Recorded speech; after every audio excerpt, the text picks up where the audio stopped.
अस्सलामुअलैकुम हमारे तमाम सब्सक्राइबर्स को और हमारे चैनल पर आने वाले तमाम न्यू व्यूवर्स को एक बार फिर से हमारे चैनल में खुश आमदीद।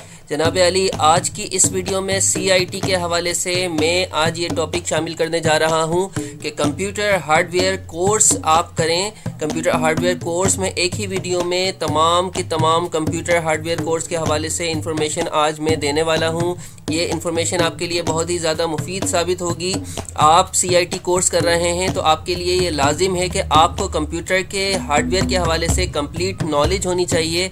तो आज इस एक वीडियो में मैं आपको कंप्यूटर के हार्डवेयर के हवाले से तमाम इंफॉर्मेशन दूंगा। शर्त इसके लिए ये है कि आपको ये मेरी वीडियो पूरी की पूरी देखनी पड़ेगी, और अगर आपने ये कंप्यूटर हार्डवेयर कोर्स कर लिया तो आप यकीन जाने कि आपके कंप्यूटर की जो बहुत सारी प्रॉब्लम्स कंप्यूटर में आती रहती हैं, आप खुद ही इन तमाम प्रॉब्लम्स को सॉल्व कर सकते हैं। आपको किसी हार्डवेयर की शॉप पर जाने की ज़रूरत नहीं होगी।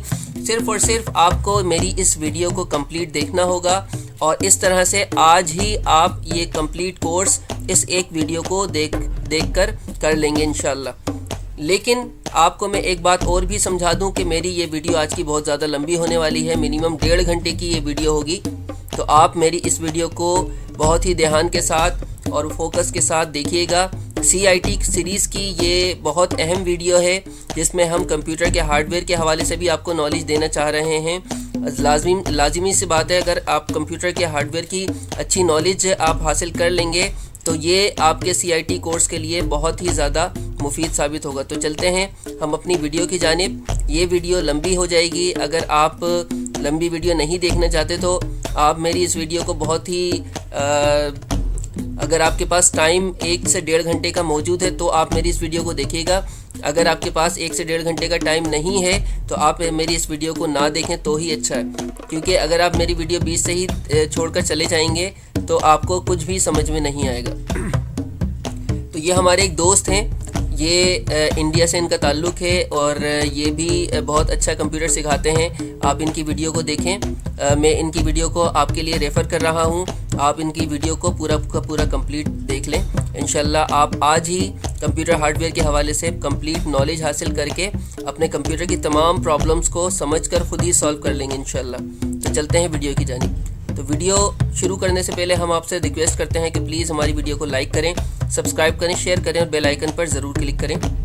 तो भाई इस वीडियो पे आपने क्लिक किया, इसका मतलब आप कंप्यूटर हार्डवेयर सीखना चाहते हैं। ये तो मुझे क्लियर हो गया। अब मैं ये बताऊं कि ये इतना बड़ा वीडियो मैं क्यों बना रहा हूँ और इसमें क्या क्या मैं पढ़ाने वाला हूँ। क्योंकि जब भी आप कोई बड़ा मूवी देखना चाहते हैं तो पहले ट्रेलर देखते हैं, ट्रेलर पसंद है तो मूवी देखते हैं। सिंपल सी और सीधी सी बात है, सबको पता है। तो चलिए मैं आपको ट्रेलर दिखाता हूँ कि इसके अंदर हम क्या क्या सीखने वाले हैं। तो मैं आपको बताऊं, इस बड़े वीडियो के अंदर मैं आपको कंप्यूटर का पहले इंट्रोडक्शन देने वाला हूँ, कंप्यूटर पार्ट की इंट्रोडक्शन। यानी कि अगर आप नहीं जानते कंप्यूटर के पार्ट्स को डिटेल में, कौन कौन से पार्ट्स रहते हैं, यानी कि इनपुट डिवाइसेस क्या होते हैं, प्रोसेसिंग डिवाइसेस कौन से होते हैं और आउटपुट डिवाइसेस कौन से होते हैं, इनका क्या फंक्शन होता है, ये मैं पहले आपको बताने वाला हूँ। उसके बाद मैं आपको बताने वाला हूँ कि कंप्यूटर के इंटरनल पार्ट्स को हम असेंबल कैसे करते हैं, यानी कि सारे पार्ट्स निकाल के मैं फिर से लगा के दिखाने वाला हूँ प्रैक्टिकली आपके सामने। कोई वर्बली बात नहीं होगी, जो भी होगा प्रैक्टिकल होगा। राइट दोस्तों, तो सारी चीज़ें मैं प्रैक्टिकली यहाँ पे बताने वाला हूँ। उसके बाद अगर आप कंप्यूटर में ट्रबल शूटिंग करना चाहते हैं, यानी आपके कंप्यूटर में कोई प्रॉब्लम आ रहा है, कंप्यूटर नहीं चल रहा है, किस वजह से नहीं चल रहा है, कंप्यूटर का डिस्प्ले किस वजह से नहीं आ रहा है, ये अगर आपको चेक करना है तो कैसे चेक किया जाता है,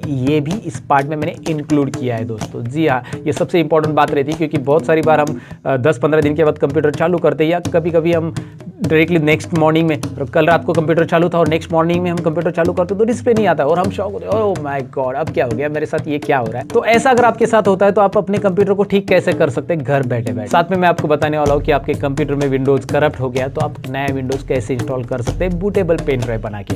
स्टेप बाय स्टेप ये भी मैंने ये पार्ट में इंक्लूड कर दिया है। और अगर आपके कंप्यूटर में साउंड नहीं चल रहा है तो साउंड ड्राइवर या फिर नेटवर्क ड्राइवर, प्रिंटर ड्राइवर, ये ड्राइवर्स कैसे डालने हैं। जी हाँ, कंप्यूटर के भी ड्राइवर होते हैं, खाली गाड़ियों के ही ड्राइवर होते हैं ऐसा नहीं होता है, कंप्यूटर के भी अपने ड्राइवर है। लेकिन वो कैसे, वो आगे जाने की वीडियो के अंदर दोस्तों। विंडोज इंस्टॉल करने के बाद आपके कंप्यूटर में डेस्कटॉप की जो सेटिंग्स रहती है या कंट्रोल पैनल की जो सेटिंग्स रहती है वो कैसे करनी रहती है, लाइक मल्टीपल यूजर अकाउंट अपने एक ही कंप्यूटर में कैसे क्रिएट करने हैं, या फिर अगर आप पेरेंट्स हो तो पेरेंटल कंट्रोल कैसे लगाना है, यानी कि अपने चाइल्ड्स के लिए अलग अलग अकाउंट बना के एक पर्टिकुलर टाइमिंग में वो account log in log out करने के लिए आप कैसे दोगे, ये सारी चीजें मैं आपको इस बड़े वीडियो में बताने वाला हूं। तो इतनी सारी चीजें आपको एक ही ट्यूटोरियल में सीखने मिलने वाली दोस्तों, तो ये वीडियो आपको पूरा जरूर देखना चाहिए।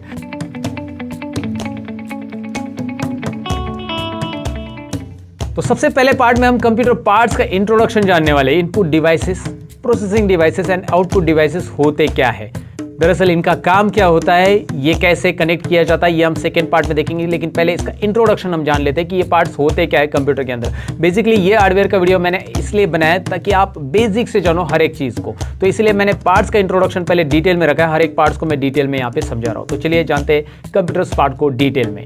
तो दोस्तों, जैसे कि मैंने इंट्रो पार्ट में आपसे कहा कि हम कंप्यूटर के पार्ट्स के बारे में सबसे पहले जानने वाले हैं। तो कंप्यूटर के पार्ट्स में मैं आपको बताऊं कि 3 तरह के डिवाइसेस रहते हैं जो सबको बेसिकली पता होने चाहिए। Input devices, the devices which through we can enter data. Simple बताता हूँ, हिंदी में बता देता हूँ। डिवाइसेस जिनके जरिए हम कंप्यूटर को डेटा देते हैं, यानी कि इनपुट टाइप करते हैं, वो इनपुट डिवाइसेस होते हैं। दूसरे होते हैं वो प्रोसेसिंग डिवाइसेस होते हैं। प्रोसेसिंग डिवाइसेस यानी कि जो डेटा के ऊपर प्रोसेस करते हैं। और तीसरे होते हैं वो आउटपुट डिवाइसेस। आउटपुट डिवाइसेस यानी जिनके जरिए हम डेटा लेते हैं कंप्यूटर से। अब मैं डिवाइसेस कौन कौन से होते हैं उनको डायरेक्टली दिखाना चाहूँगा। मेरे पास जितने डिवाइसेस है वो मैं दिखा रहा हूँ। इसके अलावा बहुत सारे डिवाइसेस होते हैं जो कि आपको उनके इमेजेस में दिखाऊंगा, मेरे पास अवेलेबल नहीं इसलिए। तो सबसे पहले मैं आपको दिखाता हूँ इनपुट डिवाइसेस में। मेरे पास है कीबोर्ड, यहाँ पे आप देख सकते हैं, यू कैन सी, ये है कीबोर्ड इनपुट डिवाइसेस जो हम कनेक्ट करते हैं डेटा एंटर करने के लिए हमारे कंप्यूटर में।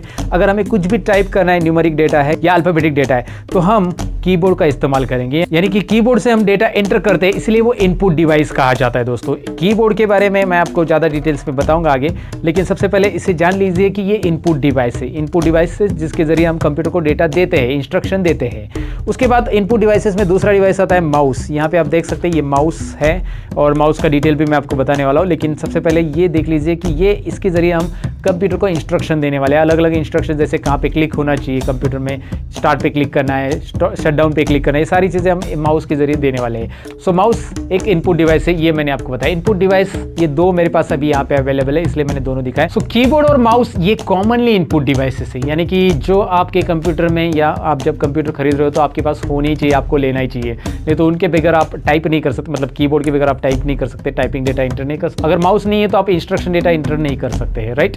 या फिर माउस बहुत यूजफुल होता है क्योंकि mouse can access any part of the screen. Screen के ऊपर का कोई भी पार्ट अगर आपको एक्सेस करना है, कोई भी ड्रॉ करना है, तो माउस की वहाँ पे ज़रूरत पड़ती है। तो माउस भी आपको होना चाहिए, कॉमनली इनपुट डिवाइस है। लेकिन इसके अलावा और इनपुट डिवाइसेस रहते हैं जो कि स्पेशलाइज इनपुट डिवाइस कहा जाता है, जिनकी ज़रूरत कुछ स्पेशल वर्क के लिए होती है। जैसे मैं यहाँ पे दिखाऊँ आपको कि मेरे पास है ग्राफिक पैड। ग्राफिक पैड मैं यूज़ कर रहा हूँ कोरल ड्रॉ या फिर फोटोशॉप सॉफ्टवेयर में, जहाँ पे मैं ड्राइंग्स के लिए यूज़ करता हूँ इनका। जैसे मुझे कुछ लोगो वगैरह डिज़ाइन करना है तो मैं ग्राफिक पैड का यूज़ करता हूँ। तो ये ग्राफिक पैड मैंने यहाँ पे परचेस कर लिया है, जो कि इनपुट डिवाइस है, जिसके ज़रिए मैं कुछ ड्रॉ करूँगा यहाँ पे तो ये डायरेक्टली मेरे कंप्यूटर में दिखाई देगा। इसके साथ ये ऐसा पेन भी आ जाता है। सो ये मैंने आपको बताया, ये भी इनपुट डिवाइस है। उसके अलावा रहता है वेब कैमरा, जिसकी इमेज मैं स्क्रीन पे आपको दिखा रहा हूँ। वेब कैमरा जो कि आपका वीडियो इंपोर्ट करता है कंप्यूटर में। जैसे आप कोई लाइव सेशन लेना चाहते हो जूम एप्लीकेशन पे या गूगल मीट पे, तो उस टाइम पे आपका वेब कैमरा वहाँ पे रहना चाहिए ताकि आपका वीडियो आपके स्टूडेंट्स या कोई भी देख सके। तो वेब कैमरा एक स्पेशलाइज एप्लीकेशन है जब आप कोई वीडियो वगैरह आपका शेयर करना चाहते हैं, राइट। उसके अलावा इनपुट डिवाइसेस में और आता है माइक। जैसे मैं आपसे बात कर रहा हूँ, यहाँ पे अभी मेरे कॉलर पे माइक है, तो ये माइक के जरिए मेरा आवाज़ रिकॉर्ड हो रहा है, राइट। तो ये भी एक इनपुट डिवाइस कहा जाता है, जिनके जरिए डेटा कंप्यूटर में आता है, मतलब कंप्यूटर में दिया जाता है, वो इनपुट डिवाइसेस कहे जाते हैं। और इनपुट डिवाइसेस में मैंने आपको keyboard mouse commonly input device बताया क्योंकि वो रहने चाहिए। उसके अलावा वेब कैमरा है, ग्राफिक पैड मैंने आपको बताया, या फिर आप देखेंगे माइक है, या फिर और लाइट पेन भी होता है जो डिजिटल सिग्नेचर के लिए यूज़ किया जाता है। तो ये जो स्पेशलाइज इनपुट डिवाइस रहते हैं वो आपको रिक्वायरमेंट के हिसाब से लेने पड़ते हैं। इनपुट डिवाइसेस के बारे में हमने जान लिया, इनपुट डिवाइसेस कौन कौन से होते हैं। उसके बाद है प्रोसेसिंग डिवाइसेस। प्रोसेसिंग डिवाइसेस में मैं आपको बताऊं, ये वाला है डब्बा यानी आई मीन टू से CPU, central processing unit. Okay, तो इसे हम लोग सीपीयू बोलते हैं, लेकिन दरअसल इसके अंदर एक चिप रहता है, उसे सीपीयू कहा जाता है, सेंट्रल प्रोसेसिंग यूनिट। एक प्रोसेसर चिप रहता है, वो इंटेल कंपनी का, एएमडी कंपनी का हो सकता है, उसकी वजह से इसे सीपीयू बोला जाता है। ये है तो कैबिनेट, मैं आपको दिखाऊं, ये जो है, ये जो बॉक्स दिख रहा है आपको, ये कैबिनेट कहा जाता है। और इसके अंदर अलग अलग पार्ट्स होते हैं, जैसे कि मदरबोर्ड है, हार्ड डिस्क है, रैम है और प्रोसेसर है। मेन प्रोसेसर यानी कि सीपीयू, उसी की वजह से इसे सीपीयू कहा जाता है, राइट। और ये प्रोसेसिंग का काम करता है, it is like brain of your computer, और हार्ट भी बोल सकते हैं क्योंकि ये 24 आवर्स, मतलब आपको जब काम करना है तब ये चालू रहना चाहिए। और साथ में ये टेक्निकल काम करता है, तो इसीलिए इसे ब्रेन भी कहा जाता है। तो प्रोसेसिंग डिवाइस यानी कि जितनी भी इंस्ट्रक्शन हम कंप्यूटर को देंगे वो सारी की सारी वो प्रोसेस करेगा। अब इंस्ट्रक्शन देंगे हम कीबोर्ड से, जैसे मैंने कीबोर्ड से बोला कि मुझे लेटर टाइप करने के लिए वर्ड ओपन करना है, तो ये इंस्ट्रक्शन मैंने दी, तो प्रोसेसर उसे अंडरस्टैंड करेगा, उसे समझेगा कि भाई उसे वर्ड चालू करके देना है। तो प्रोसेसिंग डिवाइसेस यहाँ पे आपकी जो इंस्ट्रक्शन है उसे फॉलो करता है, प्रोसेस करता है। याद रखो, आप जितनी भी इंस्ट्रक्शन दोगे कंप्यूटर को, सारी की सारी प्रोसेस होके आपको आउटपुट देगा कंप्यूटर। आउटपुट देने के लिए आपके पास डिवाइसेस होने चाहिए आउटपुट देखने के लिए। तो देखने के लिए होता है मॉनिटर। यहाँ पे आप देख सकते हैं ये है मॉनिटर। अभी मुझे ज़्यादा दिखाने की जरूरत नहीं है, एवरीबडी नोज दैट मॉनिटर कैसे रहता है, मैं बस आपको ऊपर से बता रहा हूँ। बट ये आउटपुट डिवाइस है और इसमें जो आपको डेटा मिलता है वो सॉफ्ट कॉपी कहा जाता है। यानी मॉनिटर के अंदर आप जो भी चीज़ें होती है वो एडिट कर सकते हो। जैसे आपने वर्ड डॉक्यूमेंट ओपन किया, you can edit it, right. तो वो सॉफ्ट कॉपी डॉक्यूमेंट्स होता है जितने भी मॉनिटर के अंदर से आउटपुट आपको मिलता है। मॉनिटर में अलग अलग टाइप होते हैं, जैसे एलसीडी मॉनिटर होते हैं, एलईडी मॉनिटर होते हैं। अब उसके बाद एक और पार्ट है जो कि इसे साइड में कर देता हूँ, ये है प्रिंटर। ये भी आउटपुट डिवाइस है, लेकिन इससे जो आउटपुट आता है इसे हार्ड कॉपी कहा जाता है। हार्ड कॉपी क्यों कहा जाता है? क्योंकि इसमें से जो आउटपुट आता है, एक बार आउटपुट आने के बाद आप उसे एडिट नहीं कर सकते। आई मीन टू से कि आपने प्रिंट आउट ले लिया तो उस प्रिंट आउट के अंदर जो टेक्स्ट है उसे आप डिलीट नहीं कर सकते, जो कि आप मॉनिटर में कर सकते। तो मॉनिटर के आउटपुट को सॉफ्ट कॉपी कहा जाता है, प्रिंटर के आउटपुट को हार्ड कॉपी कहा जाता है। सिंपल और सीधी बातें याद रखनी, ये जनरल बातें हैं, ये बेसिक इंट्रोडक्शन है और बेसिक लेवल पे मैं आपको बता रहा हूँ। इसके अलावा आउटपुट डिवाइसेस में आपको स्पीकर पता रहेगा, बताने की जरूरत नहीं यार, आप म्यूजिक सुनते हो तो आपके कंप्यूटर में जो स्पीकर या लैपटॉप में भी स्पीकर रहता है इनबिल्ट, तो वो जो होता है वो आउटपुट डिवाइस, क्योंकि वो आपको साउंड सुनाई देता है वहाँ पे, तो वो आउटपुट हो गया। तो जिस डिवाइसेस के जरिए आपको कुछ मिलता है कंप्यूटर से, यानी इंफॉर्मेशन आपको मिलती है, तो उसे आउटपुट डिवाइस कहा जाता है। और जिनके जरिए इंफॉर्मेशन दी जाती है कंप्यूटर को, वो इनपुट डिवाइस कहे जाते हैं। और जिसके जरिए प्रोसेस होता है वो प्रोसेसिंग डिवाइसेस कहा जाता है, राइट। फिलहाल हमने ये जान लिया कि इनपुट डिवाइसेस होते कौन से, आउटपुट कौन से, प्रोसेसिंग कौन से, इसके बारे में थोड़ी सी डिटेल जानकारी हमने ली। लेकिन अभी हम जानने वाले सेकेंड पार्ट के अंदर कि इसे कनेक्ट कैसे करते हैं। बेसिक चीज़ें हैं, लेकिन आपको पता होनी चाहिए कि कंप्यूटर में पार्ट्स कैसे कनेक्ट करते हैं।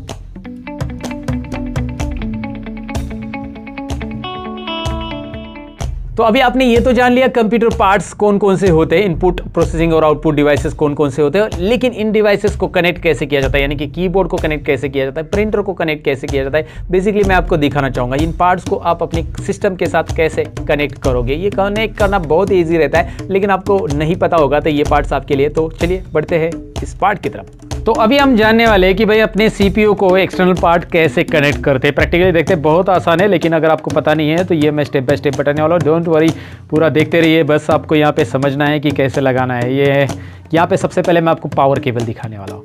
ये पावर केबल जो कि आपके एसएमपीएस में लगने वाली, सीपीयू के एसएमपीएस में, यहाँ पे आपको दिखाई दे रहा है AC 230 वोल्ट। अब मैंने ये ग्लव्स पहने हैं, तो ज़रूरी नहीं कि आप ग्लव्स पहन के ये सारी चीज़ें लगाओ। ये थोड़ा सा प्रोफेशनल लुक आने के लिए मैंने पहना है, मैं पहले भी बता चुका हूँ, दोबारा बता रहा हूँ। यहाँ पे आप देख सकते हैं मैं इसे इस तरह से लगा रहा हूँ। तो ये एकदम सिंपल है, ये AC 230 वोल्ट है। यहाँ पे आप देख सकते हैं, बस सिंपल इसे लगा देना है जब आपको पावर इसे डिटैच करना है तो ये। लेकिन केबल सबसे लास्ट में लगाओ और इसका बटन ऑफ रखो जब आप लगा रहे हो। कई बार क्या होता है कि आपके घर में जो पावर आ रही है उसमें अर्थिंग नहीं होता है, तो आपको यहाँ पे इस कैबिनेट में करंट लगने की चांसेस है। लेकिन वो कौन से केस में होता है, अगर आपके घर में अर्थिंग नहीं है। अर्थिंग यानी कि ये तीसरे पिन में रिटर्न सप्लाई, जैसे हम बोलते हैं ना, अर्थिंग किया रहना चाहिए रिटर्न सप्लाई। तो ये मैंने पावर सप्लाई यहाँ पे लगा दिया, आपने देख लिया। पावर सप्लाई के बाद मैं आपको दूसरा दिखा रहा हूँ, ये इसे बोला जाता है VGA, video graphic adapter, right. ये मॉनिटर को, एक इसका कनेक्शन मॉनिटर को लगेगा, दूसरा मतलब ऐसे रहेगा, ऐसा ही एंड मॉनिटर को एक लगता है और एक एंड CPU को लगेगा। तो इसे आपको अटैच करने के लिए करना क्या है, सिंपल है, याद रखना है कि इसके अंदर छोटी छोटी नीडल्स है। इसे आपको ज़बरदस्ती नहीं करना है, उल्टा अगर आप लगाने जाओगे तो ये नीडल्स टेढ़ी हो जाती है और फिर टेढ़ी हो गई तो लगेगी नहीं कभी भी, फिर आपको ये पिन बदलनी पड़ेगी। वैसे भी ये पिन ज़्यादा महंगी नहीं है, 75 to 100 रुपीज़ में मिल जाती है, लेकिन इसे प्रॉपरली लगाओ, क्यों आप पैसा वेस्ट करो अपना, राइट। तो यहाँ पे मैं इसे दिखाऊँ आपको, तो इसे आप यहाँ पे देखिए, मैं आपको एकदम जूम करके यहाँ पे कैमरे में हम दिखा रहे हैं आपको, तो ये प्रॉपरली ऐसे लग रहा है। तो अगर आप इसे उल्टा लगाने जाओगे तो आपको ये लगेगा नहीं, लेकिन ज़्यादा ज़बरदस्ती करोगे तो भाई ये पिन टेढ़ी होने वाली उसके अंदर की, राइट। ये नहीं लग रहा है, अब मैं आपको बस एग्जांपल दिखा रहा हूँ, लेकिन ये प्रॉपर आप देखोगे कि कौन सी तरफ ये प्रॉपरली इजीली जा रहा है। और फिर ये लग गया, लगने के बाद ये स्क्रू आपको बस यहाँ से टाइट करने हैं और इसे निकालते समय स्क्रू को पहले लूज करना है, और फिर निकाल लेना है। तो निकालने की कोई डिफ़िकल्टी नहीं है, आप निकालते समय इसको लूज़ करोगे, खींच लोगे, दैट्स इट। अगर आपके घर में पहले से कंप्यूटर पड़ा है जिसमें पिन लगी है तो आप निकालना चाहते हो तो आप इसे खोल सकते हैं, ऐसा इजीली खोल सकते हैं, ये बहुत सिंपल है। तो चलिए VGA पिन यानी कि मॉनिटर में जो डिस्प्ले जा रहा है ये पिन यहाँ से डिस्प्ले फॉरवर्ड होगा, यहाँ पे CPU में लगने के बाद ये मॉनिटर में दूसरा हेड इसका कनेक्ट करेंगे। अब वो तो ईजी है, मॉनिटर में इधर कनेक्ट करना सीख गए मतलब मॉनिटर में भी कनेक्ट करना सीखोगे आप। यहाँ पे देखोगे ये है USB। अब सब किस्म की USB ऐसे ही रहती है, लाइक आपका pen drive USB pen drive भी ऐसा ही रहता है। आपके माउस का, कीबोर्ड का सारा USB का कनेक्शन ऐसा रहता है। जैसे मैंने ग्राफिक पैड भी दिखाया था आपको, तो ग्राफिक पैड में भी जो USB आता है या प्रिंटर का भी जो USB आता है ऐसे ही है। तो आजकल सभी USB डिवाइसेस है, यूनिवर्सल सीरियल बस, तो ये भी यहाँ पे आप लगा सकते हैं। यहाँ पे मैं आपको दिखाता हूँ, USB का कनेक्शन नीचे है। ये जो कनेक्शन है ना ये HDMI है, okay, high definition media interface. HDMI का मतलब होता है high definition media interface. VGA का मैंने आपको फुल फॉर्म बताया था, वीडियो ग्राफिक एडाप्टर। यहाँ पे लिख के आ रहा है, इस कैबिनेट के ऊपर रहता है, कभी कभी कैबिनेट के ऊपर वो रहता नहीं है। और ज़रूरी नहीं कि आपके इसमें HDMI भी हो, अगर आपका मदरबोर्ड थोड़ा सा लेटेस्ट है तो HDMI भी मिलेगा आपको, ओके। और यहाँ पे इस केस में है, मेरे पे इस केस में HDMI, तो HDMI में यहाँ पे HDMI पिन लगेगी। फिलहाल ये USB है, ये HDMI नहीं है, तो इसे हम ऐसे लगाएंगे, ये उल्टा तो नहीं लगेगा। USB पेन ड्राइव लगाना तो आपको आता ही होगा, आजकल टेक्नोलॉजी का ज़माना है, सबके घर में नॉर्मली OTG के साथ मोबाइल में हम कनेक्ट करते पेन ड्राइव वगैरह। ऐसे आप कीबोर्ड भी लगा दोगे, माउस भी लगा दोगे, मैंने लगा दिया यहाँ पे। और ये है आपका जो 3.5 mm जैक, जो कि आपको अगर साउंड सुनना है, स्पीकर मतलब आपको गाने सुनने हैं आपके सिस्टम के ऊपर, तो यहाँ पे इसे मिडल वाले, ये जो दिख रहा है ना ग्रीन वाले पिन में लगा देना है। याद रखना है इसे, ये मिडल वाले पिन में लगेगा जब आपको साउंड सुनना है। और अगर आपके पास ऐसा हेडफोन है जिसमें माइक की पिन अलग है, तो माइक की पिन आप यहाँ पे लगाओ, हेडफोन की पिन यहाँ पे लगाओ। याद रखो ये माइक ये वाला रहेगा, ये हेडफोन के रहेगा, और एम्पलीफायर के लिए वगैरह एक्स्ट्रा दिया गया है, तो आप ऐसा लगा सकते हैं। लेकिन यहाँ पे आपको पिन लगाने तभी आपको गाने सुनाई देंगे। अब आप यहाँ पे नीचे भी कुछ कनेक्शन दिखाई देंगे, तो आप बोलोगे यहाँ पे VGA है, यहाँ पे ये DVI दिखाई दे रहा है आपको। तो ये VGA क्यों है? क्योंकि VGA तो ऊपर भी है, यहाँ पे आप देख सकते हैं। तो यहाँ पे क्यों? ये ग्राफिक कार्ड लगाया गया है। अगर आपके सिस्टम को आप ग्राफिक कार्ड लगाते हो तो यहाँ पे आप VGA कनेक्ट करो, यहाँ पे नहीं करना है, नहीं तो आप यहाँ पे VGA कनेक्ट करोगे और डिस्प्ले नहीं आ रहा है चेक करते बैठोगे। यहाँ पे ग्राफिक कार्ड लगाया तो आपको यहाँ पे VGA कनेक्ट करना है, क्योंकि आपका ग्राफिक आउटपुट है, राइट। तो इस केस में इस सिस्टम में मेरा ग्राफिक कार्ड लगा हुआ है, ये वाले सिस्टम में, तो इसके लिए यहाँ पे है। तो ये थोड़ा सा पुराना सिस्टम है, थोड़ा सा आपको धूल कचरा भी नज़र आ रहा होगा, but that is what, like connection कैसे करना है मैंने आपको बताया। यहाँ पे बेसिकली आपको ये समझना है कि बैक पैनल का जो कनेक्शन रहता है वो सिस्टम का कैसे करना है। ये बहुत ही आसान है और प्रॉपरली मैंने बता दिया है, आप इसे इस तरह से फॉलो करोगे, दैट्स इट। और इसके अलावा हमें यहाँ पे और एक कनेक्शन मिलता है, जैसे कि आप देख पाएंगे, ये है आपका RJ45 कनेक्टर, लैन केबल इसे हम बोलते हैं, जो कि हमारे घर में इंटरनेट केबल वाले हमें देते हैं। तो वो हम यहाँ पे लगा देंगे। यहाँ पे आपको दिखा देगा, अगर आपके सिस्टम में इंटरनेट चालू करना है तो आपको यहाँ पे ये नॉच है, यहाँ पे जब ये नॉच लगाते समय तो आपको प्रेस नहीं करना है, लेकिन निकालते समय इस नॉच को प्रेस करके निकालना है। पहले तो मैं आपको लगा के दिखाता हूँ, ये देखिए ये लग गया। अब यहाँ पे इस साइड में नॉच है इसका, तो मैं ऐसा प्रेस करूँगा निकालते समय। यहाँ पे मैंने प्रेस किया, प्रेस करने के बाद मैं इसे निकाल रहा हूँ, ये रहा, राइट। तो ये नॉच ऐसे लगाना है, ऐसे निकालना है, सिंपल है, राइट। तो ये RJ45 कनेक्टर अगर आप लगाते हो यहाँ पे, मतलब नेटवर्क लैन कार्ड में, तो लैन कार्ड में लगाने से आपके एक सिस्टम में इंटरनेट चालू होगा, लेकिन इंटरनेट का अगर आपने पैकेज लिया होगा केबल नेटवर्क वाले से तो, राइट। तो चलिए, हमने कंप्यूटर के एक्सटर्नल पार्ट्स यानी कीबोर्ड माउस को कनेक्ट करना तो जान लिया। ये तो बेसिकली बहुत आसानी कोई भी कर सकता है, लेकिन जो इंटरनल पार्ट्स रहते हैं वो थोड़ा सा डिफिकल्ट लगता होगा आपको, क्योंकि इंटरनल पार्ट्स में बहुत सारे अलग अलग कनेक्शंस रहते हैं और आपने कभी देखे नहीं रहते इन पार्ट्स को। तो मैं अभी आपको खोल के दिखाने वाला हूँ सिस्टम के अंदर कौन कौन से पार्ट्स होते हैं और कैसे उसे हम कनेक्ट करते हैं। तो प्रैक्टिकली हम देखेंगे हमारे सिस्टम को असेंबल कैसे करते हैं। दोस्तों दिखाई दे रहा है, ये मेरा कंप्यूटर है, मैं इसे खोल के दिखाऊंगा आपको। अभी पहले खोलने से लेकर सब कुछ चीज़ें मैं बताने वाला हूँ, क्योंकि आपको जब कंप्यूटर खोलना है तो यहाँ पे देखिए इस साइड में मदरबोर्ड है, नीचे के साइड में, तो मदरबोर्ड के ये साइड के स्क्रू नहीं खोलने हैं। बहुत लोग ये साइड के स्क्रू खोलते हैं फिर कंफ्यूज हो जाते हैं। तो मदरबोर्ड के साइड में जो आता है यहाँ पे ढक्कन, ये ढक्कन के स्क्रू नहीं खोलने। इसके अपोजिट साइड में जो यहाँ पे दिखाई दे रहा है इसके स्क्रू खोल के ये लॉक आपको ओपन करना है। चलिए, मैं यहाँ पे मैंने एक ही स्क्रू लगाया, यहाँ पे जल्दी मैं खोल पाऊँ इसलिए 2 स्क्रू नहीं लगाए, लेकिन 2 स्क्रू रहेंगे आपके यहाँ पे और यहाँ पे खोल देना है। सिंपल है, स्क्रू खोलना तो सबको आता होगा भाई दोस्तों। तो यहाँ पे करना क्या है, इसे मैं चलो इसे पीछे खींच लेता हूँ और ओपन कर लेता हूँ। कोई बड़ी बात नहीं है इसे ओपन करना, ये तो आप समझ गए होंगे। और अब आपके सामने मेरा कंप्यूटर यहाँ पे आ चुका है। ओके, तो यहाँ पे दिखाई दे रहा है कंप्यूटर आपको अभी। अभी मैं पार्ट्स बता देता हूँ, फिर पार्ट को डी अटैच करता हूँ, सभी पार्ट्स को निकाल देता हूँ और फिर यहाँ पे फिर से अटैच करके दिखाता हूँ। और मैंने ये ग्लव्स पहने हैं, लेकिन आपको ग्लव्स पहनने की ज़रूरत नहीं है, ऐसा कुछ करंट वगैरह है नहीं इसमें। मैंने बस आपको थोड़ा सा प्रोफेशनल वे से दिखाने के लिए ये ग्लव्स पहने हैं। आप नहीं पहनेंगे, बिना ग्लव्स का भी काम करेंगे तो भी चलेगा। हाँ, लेकिन इसमें जो CPU रहता है मैं आपको बताऊँगा, वहाँ पर CPU को आपको नीचे से टच नहीं करना है। कहाँ पर नहीं करना है टच, डायरेक्टली आपके हाथ से, तो वो आपको मैं आगे बताऊँगा। फिलहाल तो आप यहाँ पे देख सकते हैं, अभी ये टोटल कंप्यूटर आपके सामने है। यहाँ पे हार्ड डिस्क है, जो कि मैंने पार्ट 1 में बताया, सीरीज़ का जो पार्ट 1 मैंने अपलोड किया चैनल के ऊपर, जाकर देख सकते हैं आप। उसमें बताया ये हार्ड डिस्क है, ये मदरबोर्ड है, SMPS है और ये DVD यहाँ पे राइटर है। अब मैं आपको यहाँ पे एक एक पार्ट से यहाँ पे डी अटैच करके दिखाता हूँ। सबसे पहले मैं यहाँ पे हार्ड डिस्क निकाल लेता हूँ। यहाँ पे हार्ड डिस्क बहुत आसान है निकालना। तो यहाँ पे दिखाई दे रहा है आपको हार्ड डिस्क, और मैं इसके ये जो लॉक है ये दिख रहा है SATA, इसे डेटा केबल बोलते हैं। इसे मैंने प्रेस करके खींचा पीछे, ये प्रेस करके खींचना है दोस्तों, ये वाला, ये प्रेस करके नीचे खींचना है तो ये निकल जाएगा, नहीं तो आप ऐसे खींचने जाओगे तो नहीं। अब देखो, इसको मैं दोबारा बिठा देता हूँ, मैं आपको दिखाता हूँ। इसको ऐसे प्रेस करके निकालना है। उसके बाद यहाँ पे ये SATA, इसे तो कुछ प्रेस नहीं करना है। ये SATA पावर है जो SMPS से मिला है हार्ड डिस्क को। यहाँ पे 12 वोल्ट पावर है, ये येलो वाला 12 वोल्ट रहता है। ये रेड वाला जो है ये लगभग 5.5 वोल्ट का रहता है, लेकिन ये रेड कलर यहाँ पे नहीं दिख रहा है। रेड रहता है, जनरली रेड रहता है सभी SMPS में। इस SMPS में ज़रा रेड नहीं है, अलग कुछ यहाँ पे आपको मजेंटा टाइप दिख रहा है। ठीक है, इसे मैंने निकाल दिया। अभी हार्ड डिस्क की स्क्रू है जो मैं यहाँ पे आपको दिखाऊंगा, खोल देता हूँ। इस वीडियो को थोड़ा सा मैं फास्ट फॉरवर्ड कर देता हूँ। अब ये मैंने हार्ड डिस्क यहाँ पे निकाल लिया, दिखाई दे रहा है आपको। जैसे कि मैंने पार्ट 1 में बताया था कि ये अलग अलग हार्ड डिस्क रहता है, यहाँ पे अलग अलग कैपेसिटी का हार्ड डिस्क है। ये मेरा ब्लू वाला हार्ड डिस्क है, WD, वेस्टर्न डिजिटल का है, WD। पहले जो कंप्यूटर में मैंने दिखाया था वो मेरे पास सीगेट के हार्ड डिस्क थे 2। यहाँ पे 500 GB का ये हार्ड डिस्क है, ये SATA हार्ड डिस्क है, SATA। और अभी देखेंगे तो लेटेस्ट में SSD, ऐसे 2 टाइप आते हैं हार्ड डिस्क के, और उसका डिफरेंस मैंने ऑलरेडी वीडियो बना दिया है उसके ऊपर, SATA हार्ड डिस्क और SSD हार्ड डिस्क में कौन सा बेहतर है। अगर आप जानना चाहते हो तो उसके लिए वीडियो चैनल पे है, डिस्क्रिप्शन में लिंक आपके लिए दूंगा। ये हार्ड डिस्क जो है यहाँ पे इसका कैपेसिटी तो मैंने आपको बता दिया। अब इसकी वारंटी चेक करनी तो यहाँ पे पार्ट नंबर वगैरह रहता है, आप गूगल पे चेक करना है वेस्टर्न डिजिटल, और उसके ऊपर जाकर ये पार्ट नंबर वगैरह डाल के इसकी वारंटी आप चेक कर सकते हैं। फिलहाल ये हार्ड डिस्क मैं साइड में रख देता हूँ और आगे मैं बताता हूँ आपको। यहाँ पे DVD राइटर है, सो DVD राइटर के भी कनेक्शन सेम निकालने आपको। इसको भी वैसे ही लॉक है, प्रेस करके मैंने निकाल लिया। इसको भी SATA वाला डेटा पावर है, मतलब पावर केबल है।